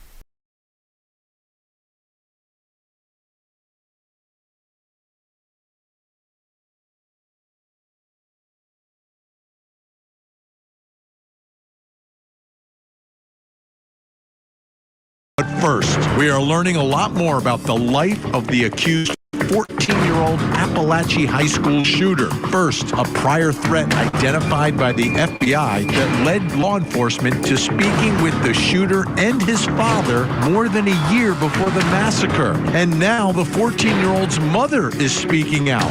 What does she have to say about what happened? We take a closer look. I'm Vinny Politan, thank you so much for joining us tonight here on Closing Arguments. We're going to talk about the Georgia case, the Appalachia High School shooter. But before we start talking about all that, you always have to take a step back and remember what happened and remembered that their lives mattered, the 4 victims. Because you know, I know, once these cases get inside our system of justice, sometimes the victims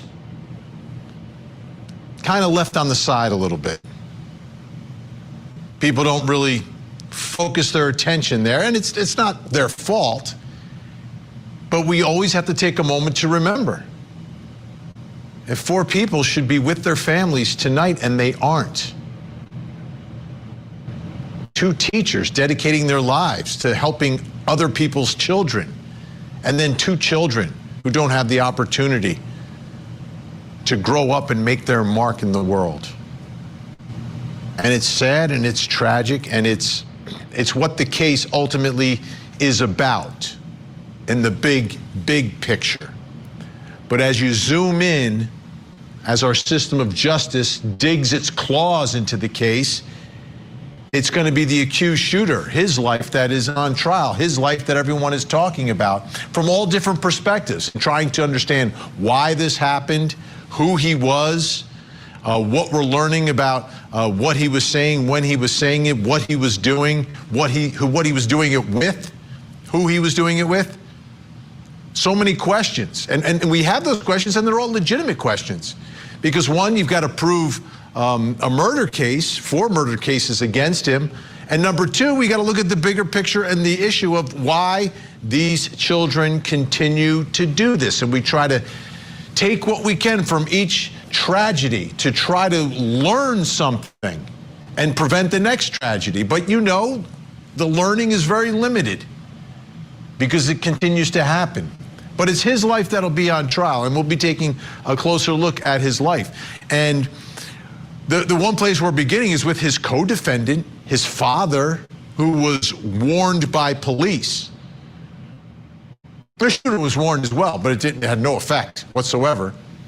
The FBI tracks down the IP address of someone who made a threat that there were going to be a school shooter, they were going to be famous like the kid from Sandy Hook, and then they were going to take their own life. So this is like mass murder and suicide is what's being discussed on this social media app from an IP address that is connected to the shooter and his dad. It's a prior address where they lived. And Dad was told about this. Now, we can argue, and I'll argue a lot about the tone of that conversation was not a wake-up call for Dad. It was like both sides lulling themselves to sleep and not really knowing what's going on. But I thought the FBI identified this very troubling social media discussion from the IP address from the house. But for whatever reason, nothing happened. There was a mild discussion, lasted about 15 minutes, and then it was over. Then everyone forgot about it, including the father, who apparently wasn't concerned, didn't think it was his son that did it, and decided a few months after being visited by police about his son potentially posting about a school shooting, going and purchasing him a gun.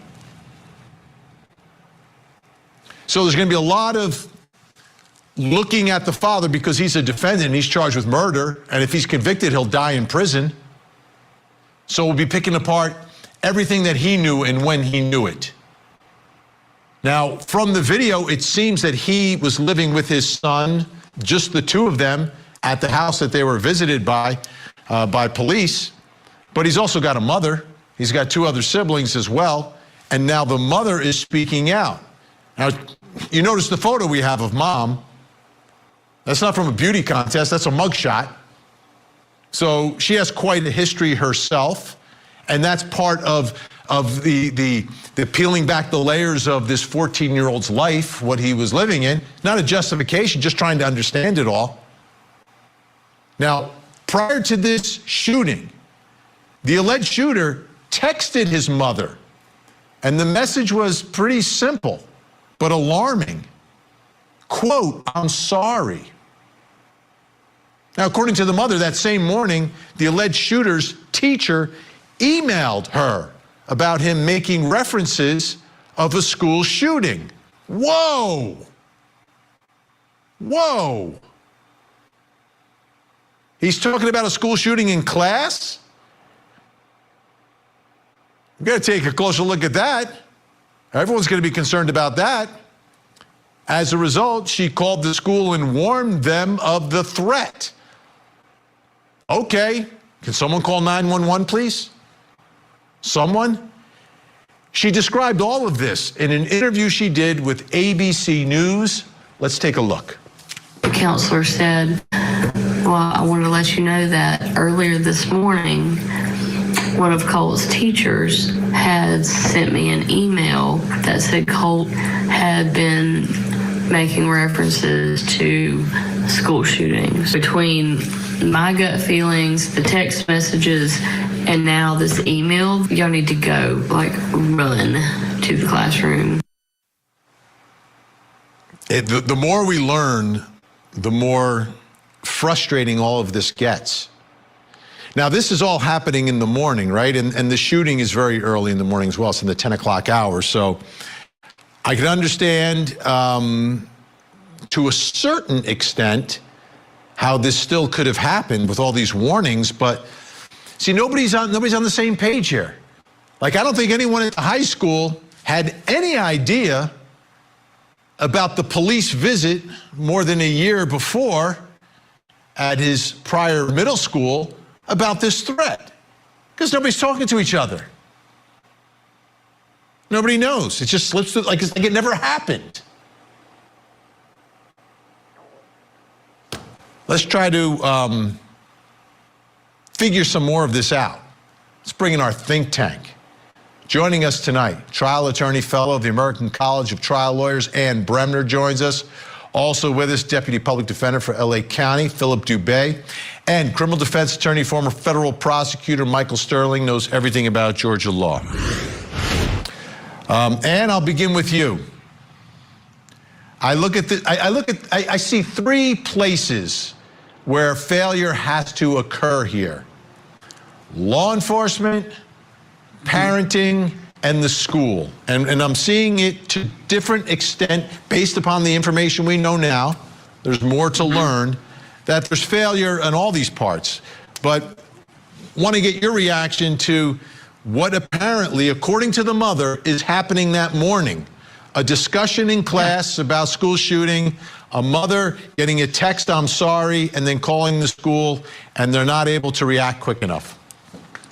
Yeah, it's just horrible. And of course, we saw her in a jumpsuit. I mean, she had quite a criminal history, and there's issues of neglect with the child, and she didn't live with the child at the time. And he's a child, he's 14. I mean, how do you coordinate those things? Like you said, call 911. We start putting metal detectors in all schools. I mean, this was a new school to him, as I understand it. He had transferred from a different school, so he wasn't being, quote unquote, bullied in his school, nor was there any knowledge at the school from the FBI or the family or anyone else that he wanted to shoot up a school. So coordination of those things, hugely important. Database on these kinds of shootings, hugely important. Like you said, we need to know why these kids are doing this. I mean, when you and I and all the panel here were at school, we had nothing like this. I mean, imagine going to school. I know y'all have kids, Vinny, and with your children going to school. I just can't imagine that you go to school and think my kid might get shot today. I mean, we've got to do everything we can to stop this. All right, Philip Dubé, criminally speaking here, right? It's the shooter and his father right now. Do you see anyone else on the horizon for criminal liability in this case? Not yet. I haven't heard any evidence whatsoever, for example, to implicate mom. However, there might be some criminal liability on the part of school officials. I want to know why they sat on all that intel and just let this happen. They can't use as a fallback position, well, they don't have an SOP, a standard operating procedure for school shootings. You know, we have to deal with it as it arises, you know, as opposed to being proactive. Getting in the classroom, maybe sending somebody out to the house, bringing the police on campus, putting everybody on lockdown before there's even a shooting. Once they are alerted that there is the potential for this type of carnage, everything should come to a screeching halt. Otherwise, look what happens. But for now, the only criminal liability I see is on Colt and Colin and maybe school officials. I haven't heard anything yet to implicate mom. Michael Sterling, how do you see all of the liability in this case? And are you surprised to hear what mom is saying about what was transpiring that morning, according to her?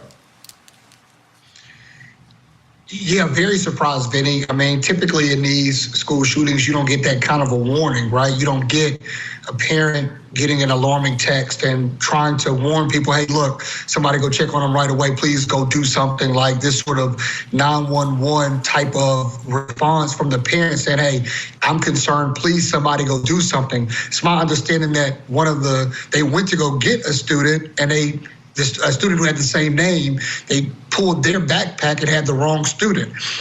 And so, Vinny, that's very alarming. The other thing when you talk about liability, and I don't know how far this will extend, but I would add a fourth culprit, Vinny, because I live in the state of Georgia, and that is the state legislature, who passed a guns everywhere law that took away waiting periods, requirements, all sorts of things that allow you to carry a gun anywhere in Georgia without necessarily having a carry conceal license.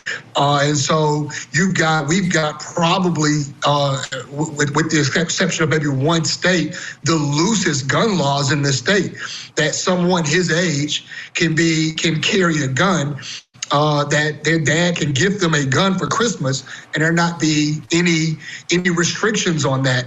And so I would add a fourth culprit to it, Vinny, and I'm not trying to get political, but I think that the fact that we've got these extraordinarily loose gun laws that allow just about anybody in Georgia over the age of 14 to have a gun, that is a problem. And I think that's probably a fourth culprit in this.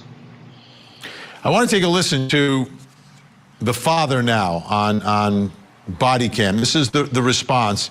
And as we watch this, I just want everyone to pay attention to not only what they're saying, but sort of the tone of the conversation here. Again, the reason police are visiting is because the FBI identified an IP address associated with this man and his son. It's not the house they're in at this point, but it's a prior address where they had lived, where there was a threat for a mass shooting and a suicide. Let's watch.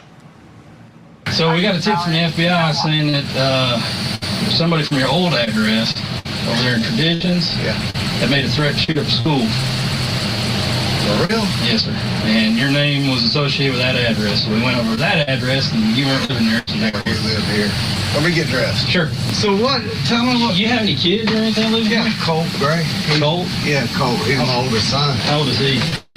He's 13. Does he play a lot of video games and stuff? Yeah, he does. Play all the time. Is he here right now? Yeah. Think it's something you might have. I damn sure want to know. Can you talk to him? Yeah, absolutely. Now look, he gonna get all red face when you talk to him. Just calm. All right. So him and his. Let me give you a backstory. I'm like trying to figure out what's going on with my wife. She's in the house, so we split. Long story short, for obvious reasons. She took the younger two and went back home, lived with her mama. Colt and I rented a house and came here. So we've been good, like problems. He struggled first with the separation. All school was kind of so. So I've been up at school countless times just tracking with him, you know, like, hey, make sure you're good. They understand what's going on. He goes to Jefferson School? He goes to Jefferson Middle School, yes, sir. So he's been doing really good. Like, you know, in the beginning, he kind of struggled a little bit. But let me ask you this: do you have weapons in the house? I do. Are they accessible to him? They are. I mean, there's nothing loaded, but they are down. We do a lot of shooting. We do a lot of deer hunting. He shot his first deer this year. Okay. You know, so like I'm pretty much in shock, to be honest with you. Well, I'm a little pissed off, to be even really honest with you. If that is what was said, I mean, I swear to God, we've been up to school. I've been up to school, like, I'm on first name. I just was up there 3 days ago for his finals, talking to the principal, like, look, make sure Colt's good. He gets flustered and under pressure. He doesn't really think straight. Can we just, you know, just kind of put your arm around and get him through 7th grade? I just want to make sure he's good. Like, I mean, we're up there all the time talking to school. If you talk to that school, they'll know exactly who I am. I'll say that. I mean, because I'm up there that much. You know? Checking in on him. Yeah, sure. I just want to make sure he's good. So I'm a little taken back by the whole thing, but I can tell you this, I take that very serious, and so does he, as a matter of fact. You know, his first name's Colt. Colt, C-O-L-T, yes, sir.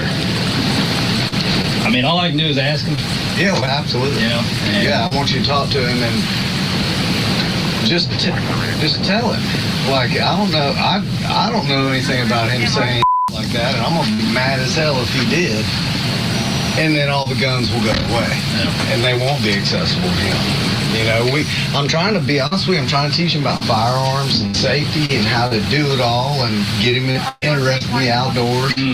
Like on my phone. Get him away from those video games. Exactly right. That's the God honest truth. And the picture on my phone is him with blood on his cheeks from shooting his first deer. It was just the greatest day ever. So he knows the seriousness of weapons and what they can do and how to use them and not use them. So it's kind of a little bit of a shock. So, in whatever y'all are telling him, please instill in him that if this is wherever this is coming from, is no joke.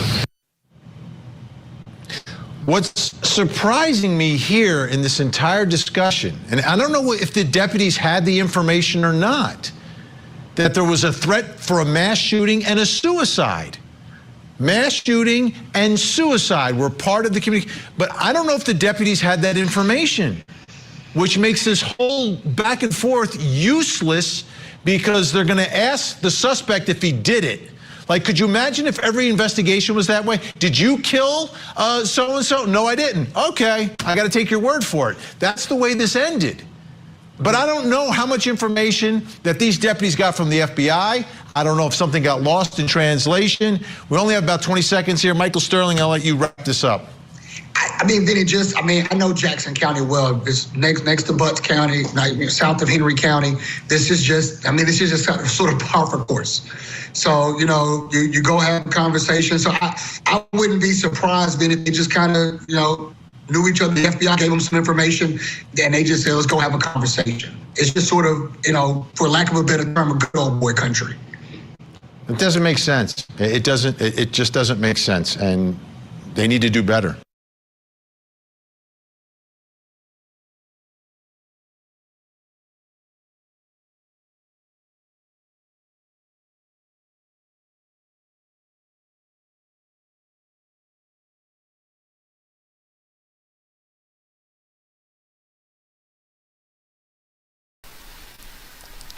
I couldn't have said that any better myself if I tried hard.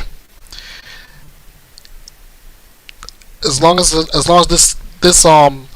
school shootings keep happening like this, there's gonna be a lot of questions left unanswered, and a lot of cases gonna end up just like Colt and his father, Colin. Here's the breakdown of the indictment. Georgia media outlets reported that the Borough County grand jury meeting in Winder indicted 14-year-old Colt Gray on Thursday on a total of 55 counts. 55 counts, including 4 counts of malice murder, 4 counts of felony murder, plus aggravated assault and cruelty to children. His father, Colin Gray, faces 29 counts, including second-degree murder, involuntary manslaughter, and reckless conduct. This is what I meant when I said this is going to be the Crumblies all over again. Right now, it's father and son. Will mom end up joining in? We'll wait. We'll have to wait and see. But right now,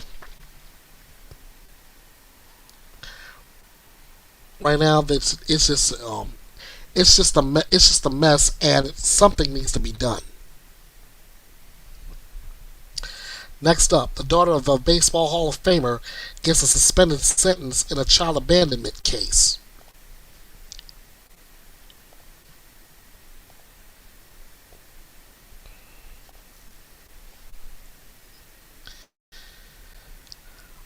A mother convicted of abandoning her newborn son in the woods in sub-freezing temperatures was given a suspended sentence on Thursday, provided she continues to maintain contact with mental health providers. Wait, let me take this off real quick, and then I can go ahead and continue with the article. All right, there we go.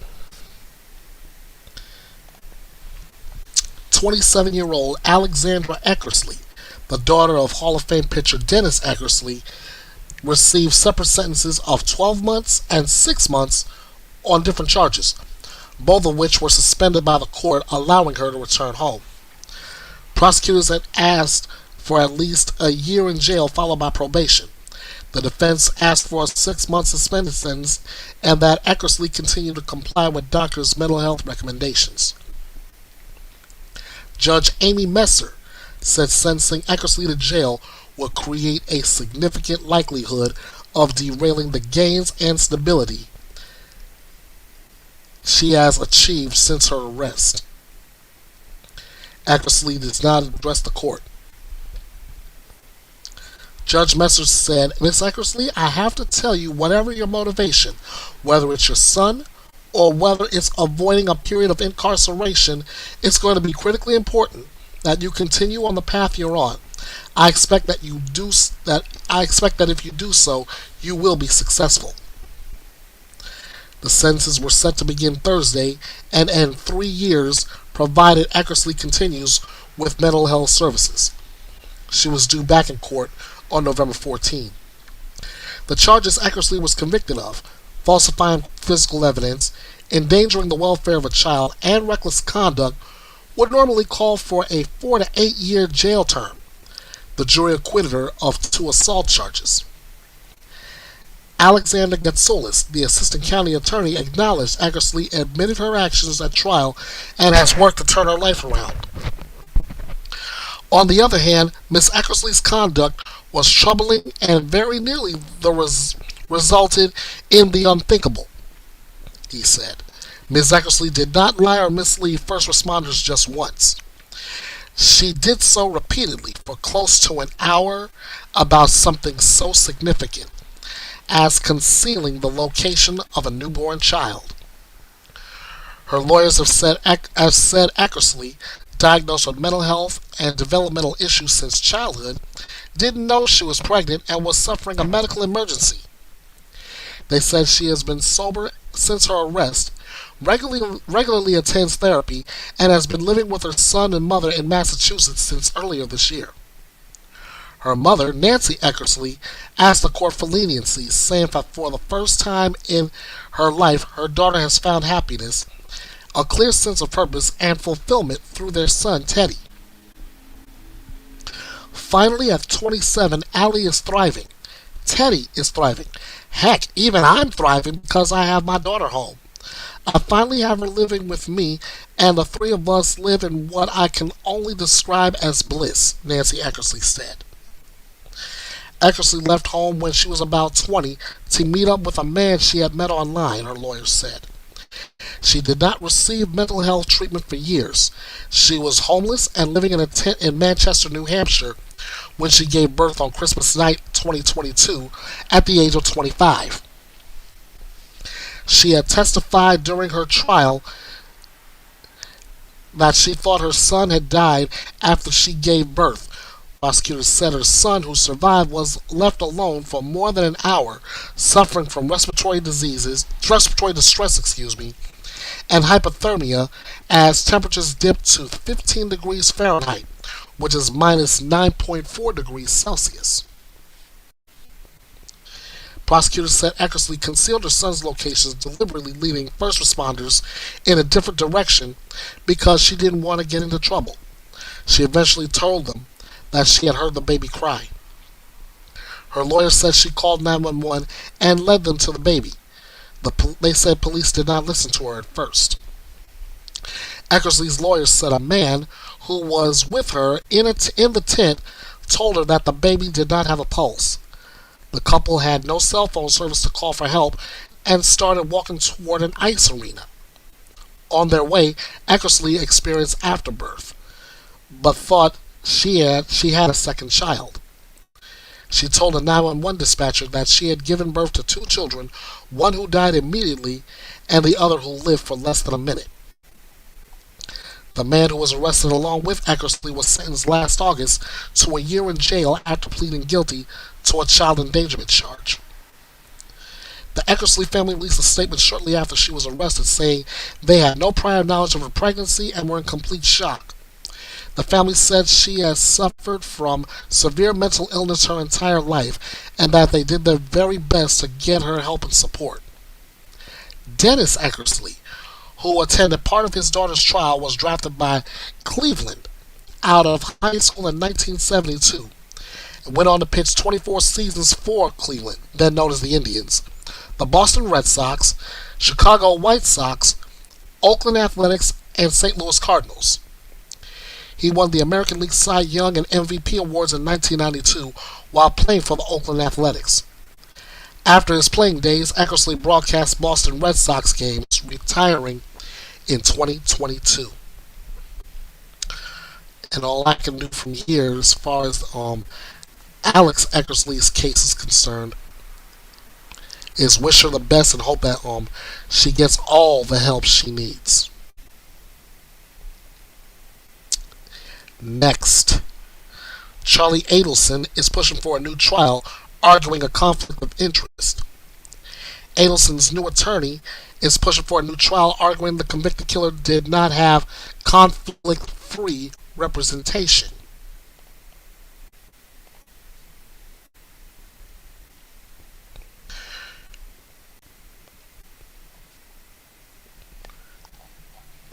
An appellate attorney for the man convicted of murdering FSU law professor Dan Markle said his client did not receive fair representation. Charlie Adelson's new attorney filed a motion in the First District Court of Appeals on Wednesday to have jurisdiction relinquished back to the lower court. Florida criminal defense attorney Don Pumphrey's reaction to that motion? Wow! Plot twist, Pumphrey said. Adelson's attorney Michael Ufferman argued that Adelson's former attorney, Dan Rushbaum, had a conflict of interest violating Adelson's Sixth Amendment right. Ufferman wrote that Rushbaum had been representing Charlie's mother, Donna Adelson, since 2022, prior to Charlie's arrest. Donna Adelson is an alleged co-conspirator in the murder of FSU law professor Dan Markle. Ooh. He represented them both, Pumphrey said. He automatically has a potential for a divided loyalty. But after Charlie Adelson is arrested and continued representation, that creates an actual conflict of interest. Charlie Adelson was convicted of hiring hitmen to murder his ex-brother-in-law, Dan Markle, in 2014. His mother is awaiting trial for her alleged role. There are indicators that loyalty was shown to Donna Adelson during Charlie Adelson's trial representation, Pumphrey said.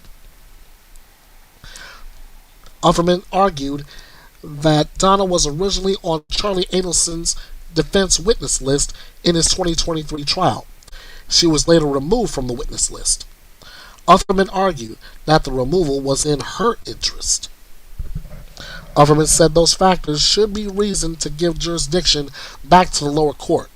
That would allow a judge to decide whether or not to retry the case.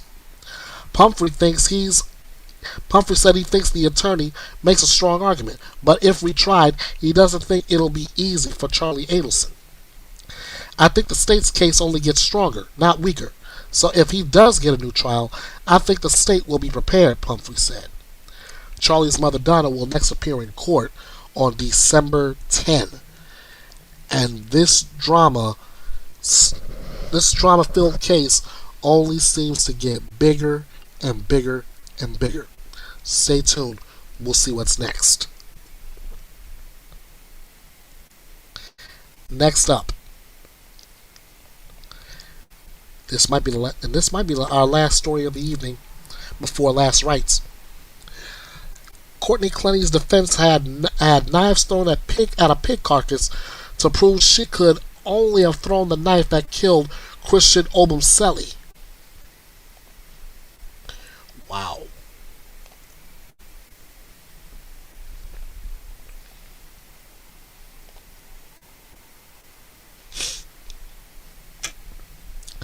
A bond hearing for an OnlyFans model accused of murdering her boyfriend took an unexpected turn when her defense introduced a video of knives being thrown at a pig carcass to prove their case.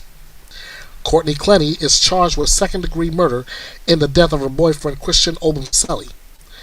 Obumseli was stabbed to death in the couple's shared Miami apartment, but Clenny has claimed she acted in self-defense when she killed him. Clenny told investigators that she never meant to stab the victim and, in fact, had actually thrown the knife at him. Clenny has been in the Miami-Dade County Jail since her arrest on August 10, 2022, and at a hearing Friday, her attorneys asked Judge Laura Cruz to release her ahead of the trial, which has not yet been scheduled. Clenny's attorneys introduced Dr. John Marasini as their expert witness, who testified that his testing determined that it was plausible and even likely that Clenny had thrown the knife that killed Obasemi. To test that theory, Clenny's defense arranged for knives to be thrown at a pig carcass. Marasini explained to the court that the pig's skin and tissue behave much like a human's. So we're going to go to part of that hearing right now. I'll put the disclaimer back up. And also, this is kind of sort of a trigger warning too. But que sera sera. Let's go to the courtroom right now to see exactly what had happened in this case, in this hearing.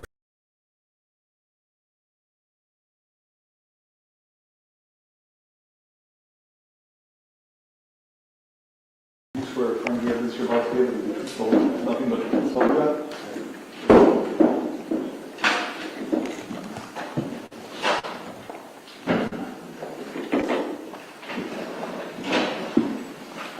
Good afternoon, Dr. Mirchi. Can you, did you introduce yourself to the court already? My name is Dr. John Mirchi, M-A-R-R-A-C-C-I-N-I. Okay, and very briefly, I just want to go over some of your experience as a medical examiner. Let's start just with your education. I think we can stipulate to his expertise. Perfect. Great. Okay, so we would have him as an expert in the field of forensic pathology, clinical pathology, and anatomic pathology, which he of course is. We'll absolutely agree that he's an expert in all these things. Great, thank you. Can you tell the court what you were retained to do in this case? Simply put, I was asked to investigate and review evidence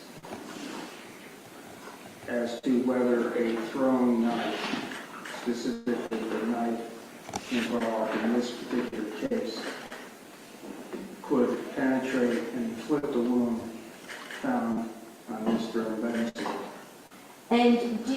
review various documents in making your determination, prior to making your determination? Sure. I reviewed the complete work product of the Office of the Medical Examiner, including Yeah, there's a step there that's on both. I reviewed the complete work product of the Office of the Medical Examiner, including but not limited to the autopsy report, the autopsy photographs, and miscellaneous notes. I reviewed police reports, some police statements, some videos associated with this, and then we conducted some research collectively with a knife throwing expert named Bobby Branton. And after the conclusion of these different things and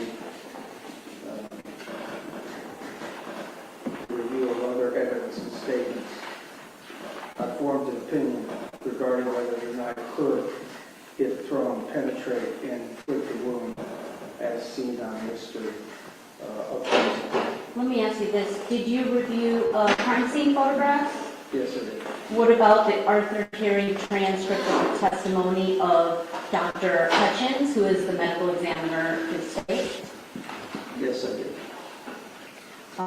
What about the crime scene, the documents including the floor plan, the report and floor plan? Yes, I reviewed all of those things. I believe you said the medical records from the trauma center. What about the fire rescue reports? I did. Okay. Did you review Ms. Plenty's statement to the police? Yes. And did you receive, or did you look at any of the knives in question? And I don't mean the specific knife that was used in this case. I just mean the type of knife.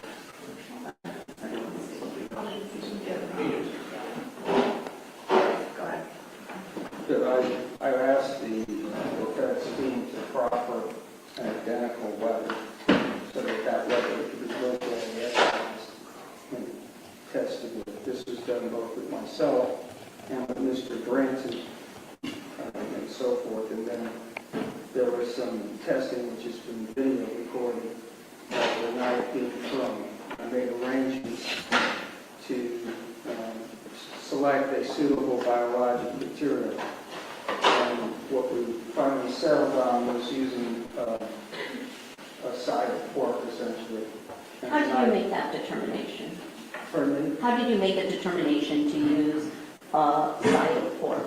Well, I wanted the mammalian tissue with skin and muscle and other structures similar to the human body and the general way that we're struck.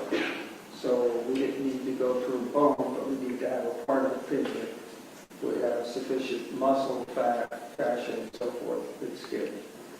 Now, and I know you're not here qualified as a knife throwing expert. Do you have any experience throwing knives?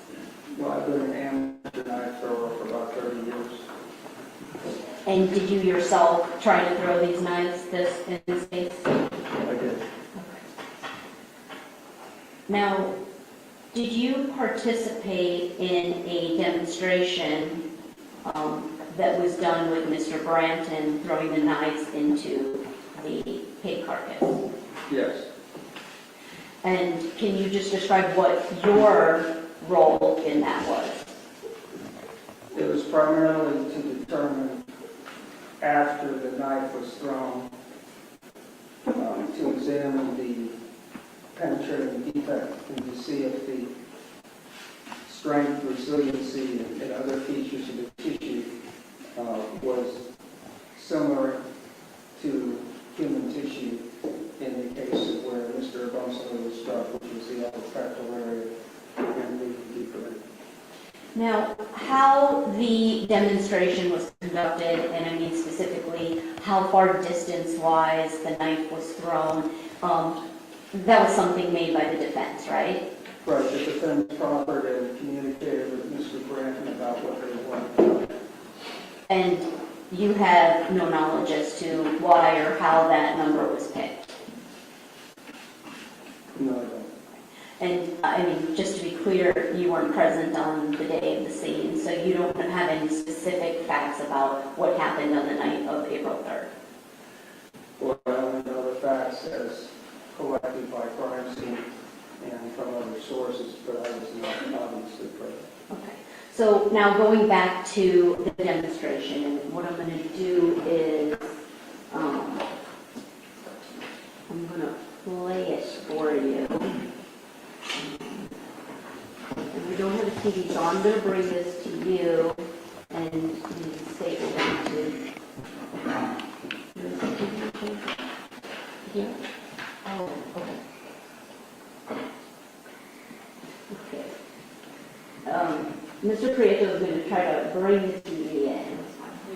Okay. Yeah. So, in the meantime,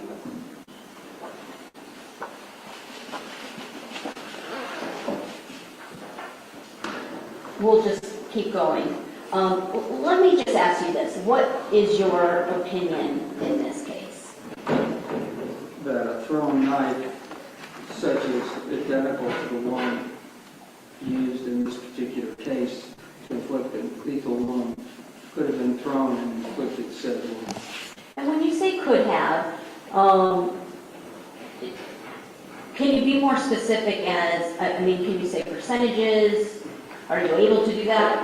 Well, I mean, the simplest way to divide between whether or not it was directly or someone using a knife to use a leg or whether it's thrown, if we can use penetration.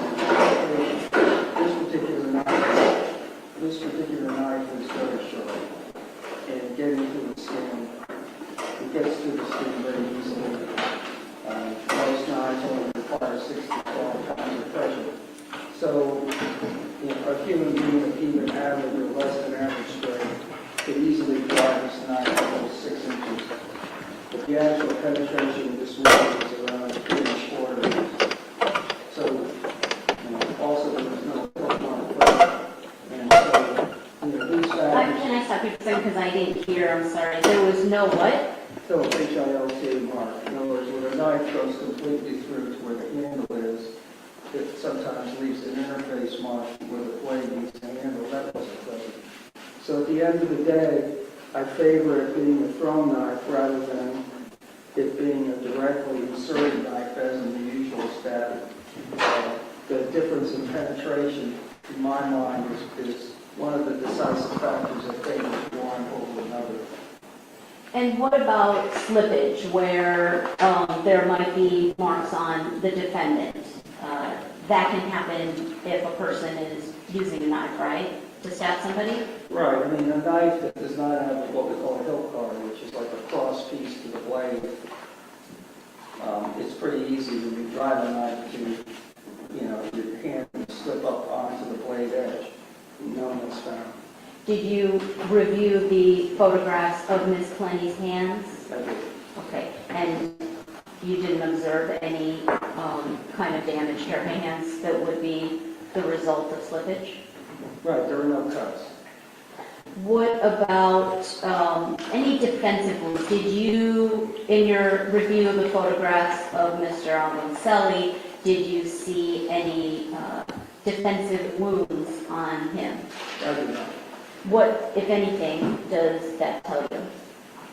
Well, usually defense against knife, you see some cuts in the hand by the person who is receiving a knife assault with a hand for holding a blade and inserting. So we just didn't happen to see any in this particular case. And I know that you wanted the whiteboard for a reason. Was there specific you wanted to show the court something? Well, I mean, if necessary, unless Your Honor probably gets it, so I probably don't use it. Okay. Was there something specific? Well, I would just show a trajectory of a throwing knife just for purposes of our discussion. And some other things that might be pertinent to the defense theory. Okay. What specifically would you think is important for the court to understand that goes towards your opinion in this case? Well, there was a proffer by defense that at some point in time there was an altercation immediately preceding the knife event.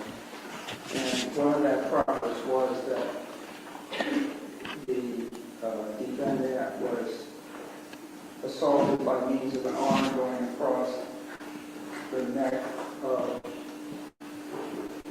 Ms. Blank by Mr. Rosen. And so the question was there any physical evidence from the examination of the neck of the defendant in the photographic evidence in this case that might indicate that? Judge, at this time I would, do you have an objection to it? I can mark it. Yeah, okay. Can you offer whether or not these are the two pictures that you reviewed? Yeah. I won't have any questions.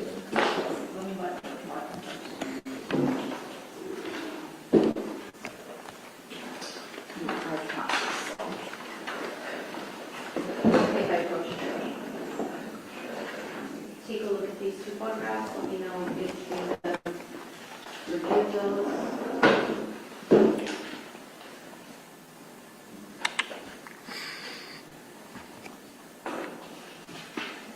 Yeah, there's no one's a little better. I'll show it on, I'll have to show you on the screen because it actually comes out better than if it's printed. But you said that you have seen those?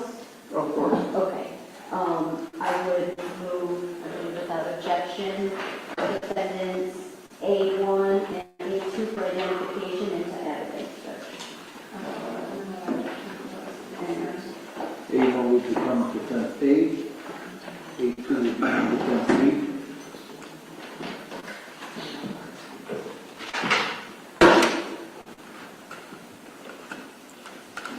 Just can I have a moment and I'm going to hook it up on the TV here, please? I'll wait. Can you move the whiteboard with the feedback?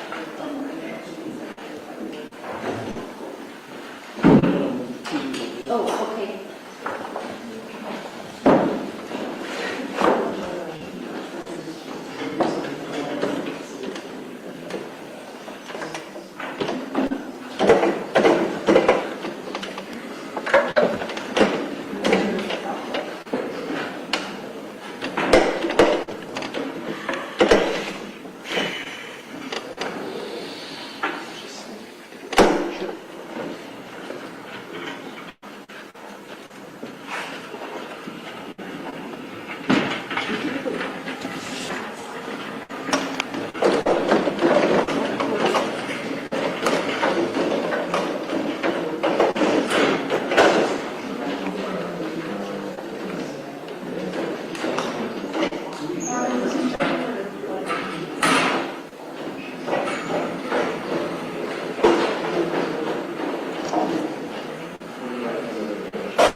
I'm showing you, I believe this is it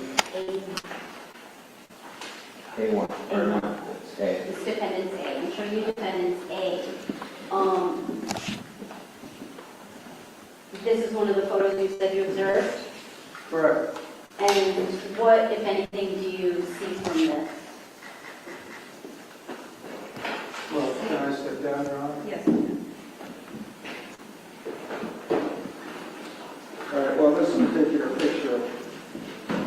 several pictures of the defect. This is one of many. And some of the other pictures showed it better than this, but there's a faint blue-green discoloration here and some faint reddish discoloration here. And, when we see that, it doesn't prove it because it's, obviously it's a very fine, but nevertheless, we'll consider whether some pressure might have been applied to the front of the neck at some time. And then on the hands, of course, there's blood on the hands, but there's also some bruising, and it's better seen on the photographs, actually, where her arms are down to her sides. I'll show you Defendant's Exhibit B. Okay. So what we have some bruising here, some bruising there, and there are some other pictures where hands are seeing the knuckle side, and you can see some discolorations there. Now, the probative value of these are more difficult because I'm not quite sure of the age of these. I can't say that this occurred immediately before the legal event or not. But nevertheless, what you have is you have some bruises on the arms, you have some bruises on the knuckles, and you have a discoloration in the front of the neck. And that only came up primarily because of the defense theory that there's some physical interaction preceding the lethal event. Okay. I'm going to go to the demonstration now. That Really quickly, just you said that there were other photographs that you looked at that showed the neck better. Was there another photograph? I can try to pull them up. There's about half dozen There are photographs. quite a bit. I will see if I can look at some additional ones. All right, go ahead. Okay. Going to the demonstration, Judge, this is a digital evidence, so I have a USB to give to the clerk. Okay. Well, how would you like to, what is on USB? There are 3 videos on there. The first one will be the video where he looks at the demonstration. The second one is Mr. Brandon doing the neck drawing. The third one is the Typically, we do it as 3 different USBs. George, how would you like to do that? Because it's all 3 videos on one USB. If they give me 3 separate USBs, that would be better. Okay, can I replace this one? Yeah. So let's just go ahead and name which video is going to be each item of evidence, and then we'll replace them with 3 separate USBs. The first one would be, and I'm using the C1, which would be, They're going to be entered, those stipulations? will be the video demonstration with Dr. Merritt. That's going to be defense A3 will become defense C. Okay. The next one will be a knife throwing demonstration video by Mr. Brennan.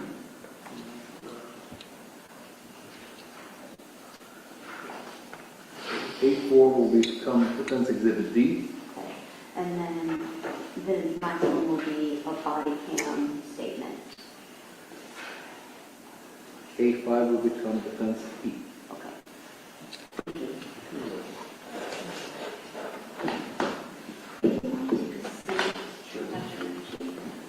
I'm actually going to show you defense D first, because defense D is the actual demonstration. Can you walk through for the court just how that demonstration took place so that she can get an understanding?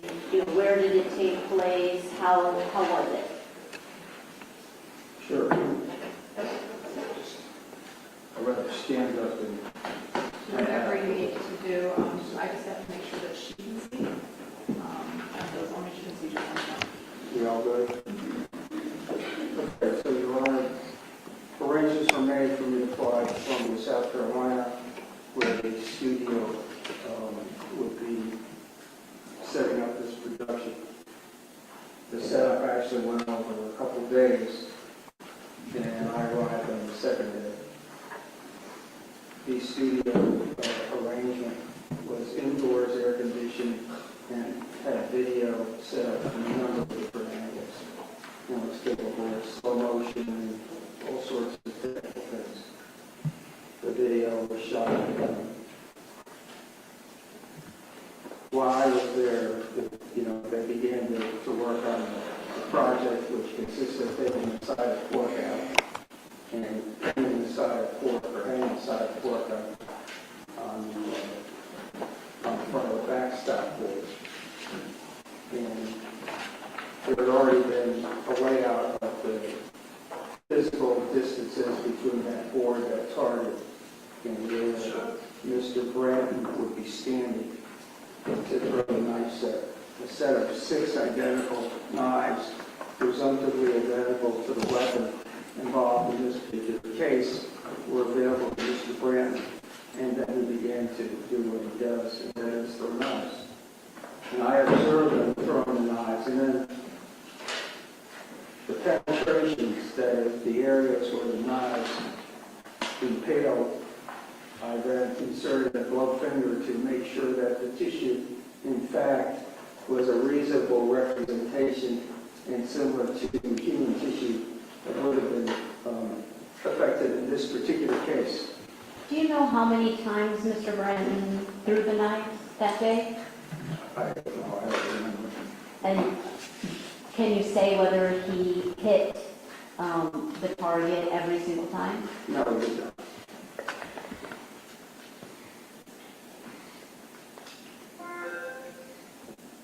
And we already, I believe that you already agreed that the distance that was created for Mr. Brown to throw, it was your understanding that was made by the defense, right? Correct. Wait, ask that question again. The distance used for throwing was decided by the defense. That's correct.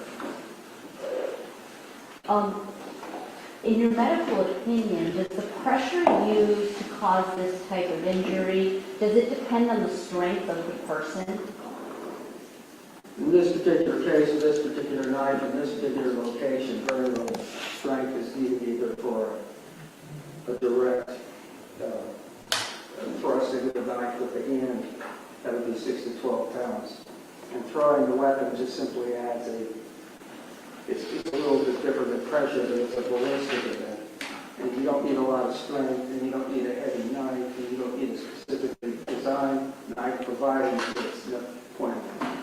And it doesn't have to hit point on directly perpendicularly. It can strike point on, you know, below or above the horizontal plane and still manage to penetrate. Now, would you agree with me that Mr. Branson's body size is not similar to Ms. Fleming's body size? Right. He was, I think he was 5'10" in height, and he was overweight. And I think Ms. Fleming was proper to be 5'8" and 150 pounds at the time of the incident. Does that change your opinion, the fact of how the pressure and how it goes in with the knife? Does it change your opinion based on the fact that you watched a demonstration with an individual that is not similar body size, weight as Ms. Fleming? No, I mean, it's qualitatively the same event. It's just a matter of different body mechanics, and Ms. Branton could better address that. I'm not an expert in how people throw knives for novices, and so he could talk about that. Judge, at this time I would ask to publish Defendant's Exhibit D so we can have Mr. Maricini confirm that was what he observed on that day. Place video.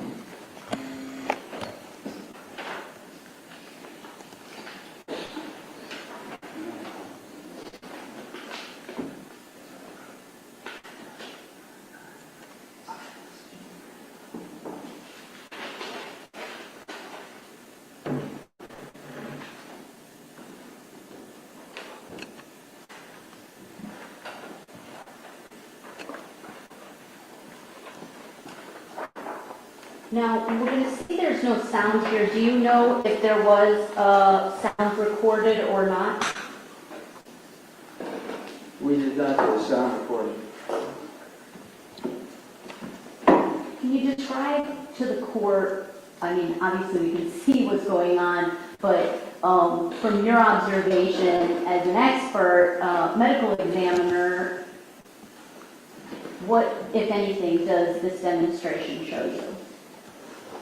Well, he threw 6 knives, and he essentially had 3 of them stick, and the 4th one came in and hit one of the 3rd one, knocking the 3rd one out, but probably that would have been an impalement. Then there was a clean miss, number 5. Number 6, the impact was just barely grazed the side of the carcass. It was not representative. So what we did was, where this, you can stop the previous, go back 1 inch. Okay.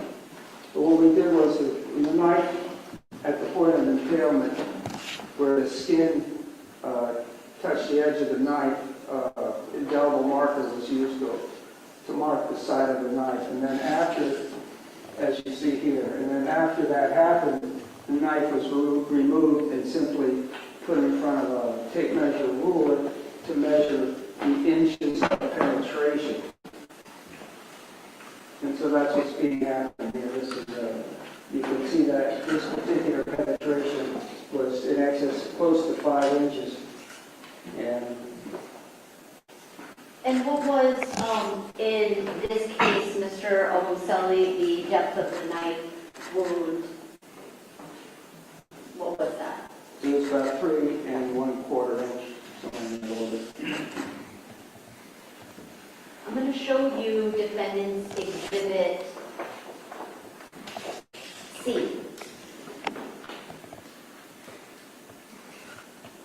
Well, that's me, obviously. So what I'm doing is inserting my finger in the defects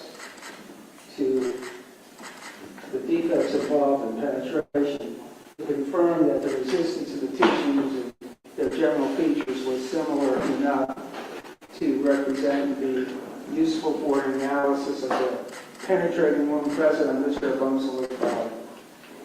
And you said you did this. What was the result of that by you putting your finger in there? What did it tell you? It confirmed that the tissue was a satisfactory representation of the human tissue for purposes of this experimentation.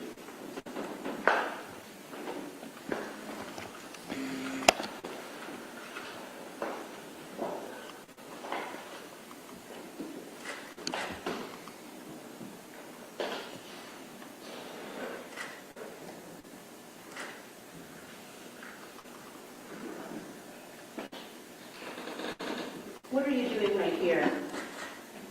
All right, so let me just show what I did, and then I'll explain what I'm trying to do here.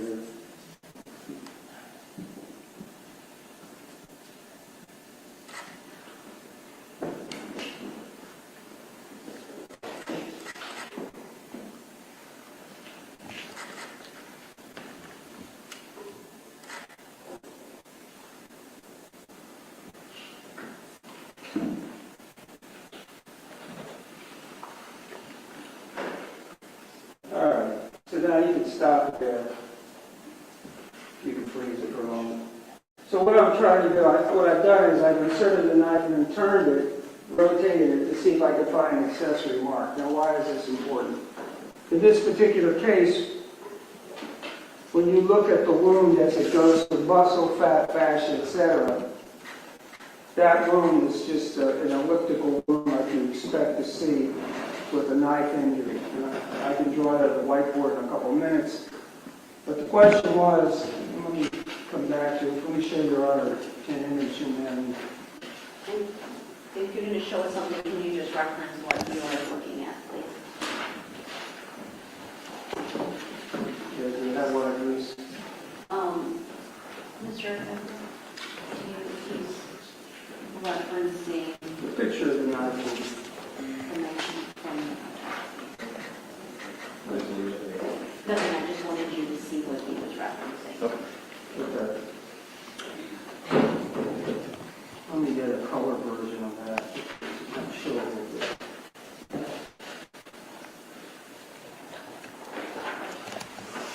So what you reviewed are the autopsy photos and specifically the wound that was on Abuzelli.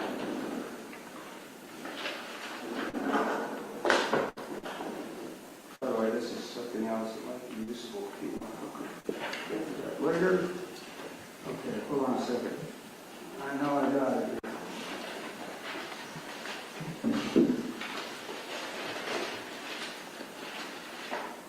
All right. So this is a picture I'd like to show. Well, it's not in evidence, so, You want me to hand it to you? yeah, let me. You got my copy. And actually, what I would do is these two.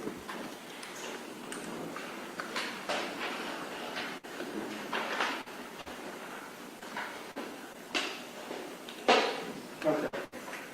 So these two would.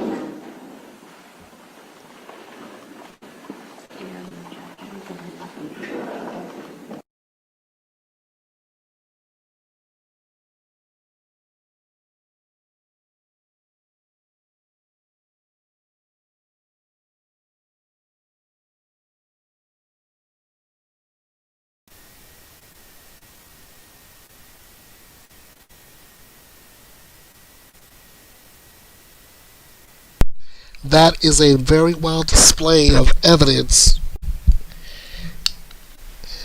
Could this help or hinder Courtney Clenny's case? Will that evidence be admitted in trial? We'll have to find out when the trial actually begins. Okay, so now that we've got all of our cases out of the way, let me see if there's another sound effect I need to put together right now.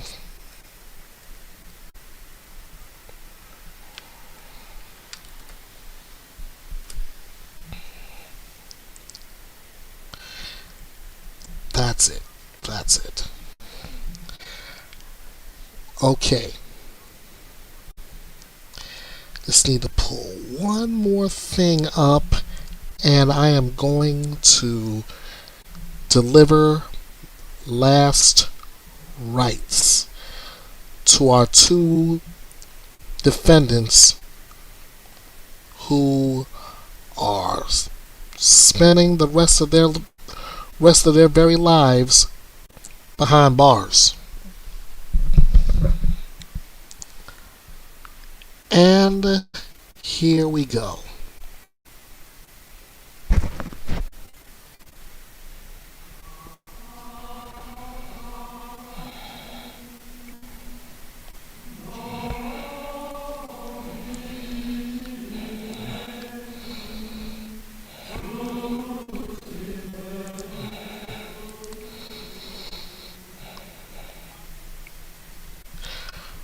When the Reaper calls your name, there is no apology. When the Reaper calls your name, there is no remorse. When the Reaper calls your name, it's just over. BINDERIM, tell us. The hounds of hell are baying for your soul, and the gates of hell are opening and welcoming you to your eternal damnation. Corey Lewis BINDERIM, Robert Tellis, your names have been called. And when the weight of your guilt falls upon you,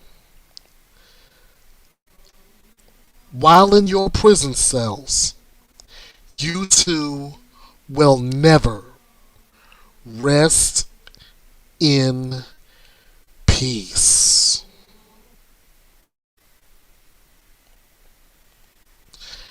That's all I got for Robert Tellis and Corey BINDERIM. And that's all I've got for this edition of Bethea'S Byte Reloaded. I want to thank you for joining me this evening. Like I said, it's been a chaotic week, but I'm so glad I could spend it with you all. You could have been anywhere else. And if you liked everything you saw and heard here today, I would ask that you take the time to drop me a like, share this video, subscribe, drop me a comment here in the community chat, or once this video is through, drop it in the commentary in the commentary section. I would love to hear what you got to say on each of these cases. If you would like to financially support me, I've got 3 ways to do it. You can drop me a PayPal me EKB316, Cash App $EKB316, or Venmo EB the Last Outlaw. Nothing's obligated, but it's always appreciated. If you want to get in contact with me, I'm on Facebook at Bethea'S Byte Reloaded. I'm on X, formerly known as Twitter, at EKB316. That's in all caps. I'm right here on YouTube, obviously, at Bethea'S Byte Reloaded. I'm on Instagram at EKB316, lowercase this time. I am on TikTok at King of Hearts 316 2021. And you can email me. The address is kingofhearts316_09 at outlook.com. Alright, so thank you for dropping by the drama-free true crime destination. This is your home for true crime news without all the drama, where your opinions matter, where lively debates are encouraged, where your voice is heard, and above all else, justice served. Ladies and gentlemen, boys and girls, children of all ages, this is Bethea'S Byte, and it's reloaded. I'm Ernest Bethea, the Last Outlaw. I thank you all so much. Let's do this again next time, same place. And until then, you all know what to do. Bite! Thanks for watching and joining me here at the drama-free true crime destination. Be sure to like, share, subscribe to the channel, and drop me a comment on this video. Also, be sure to follow Bethea'S Byte Reloaded all over social media. This is Bethea'S Byte, and it's reloaded.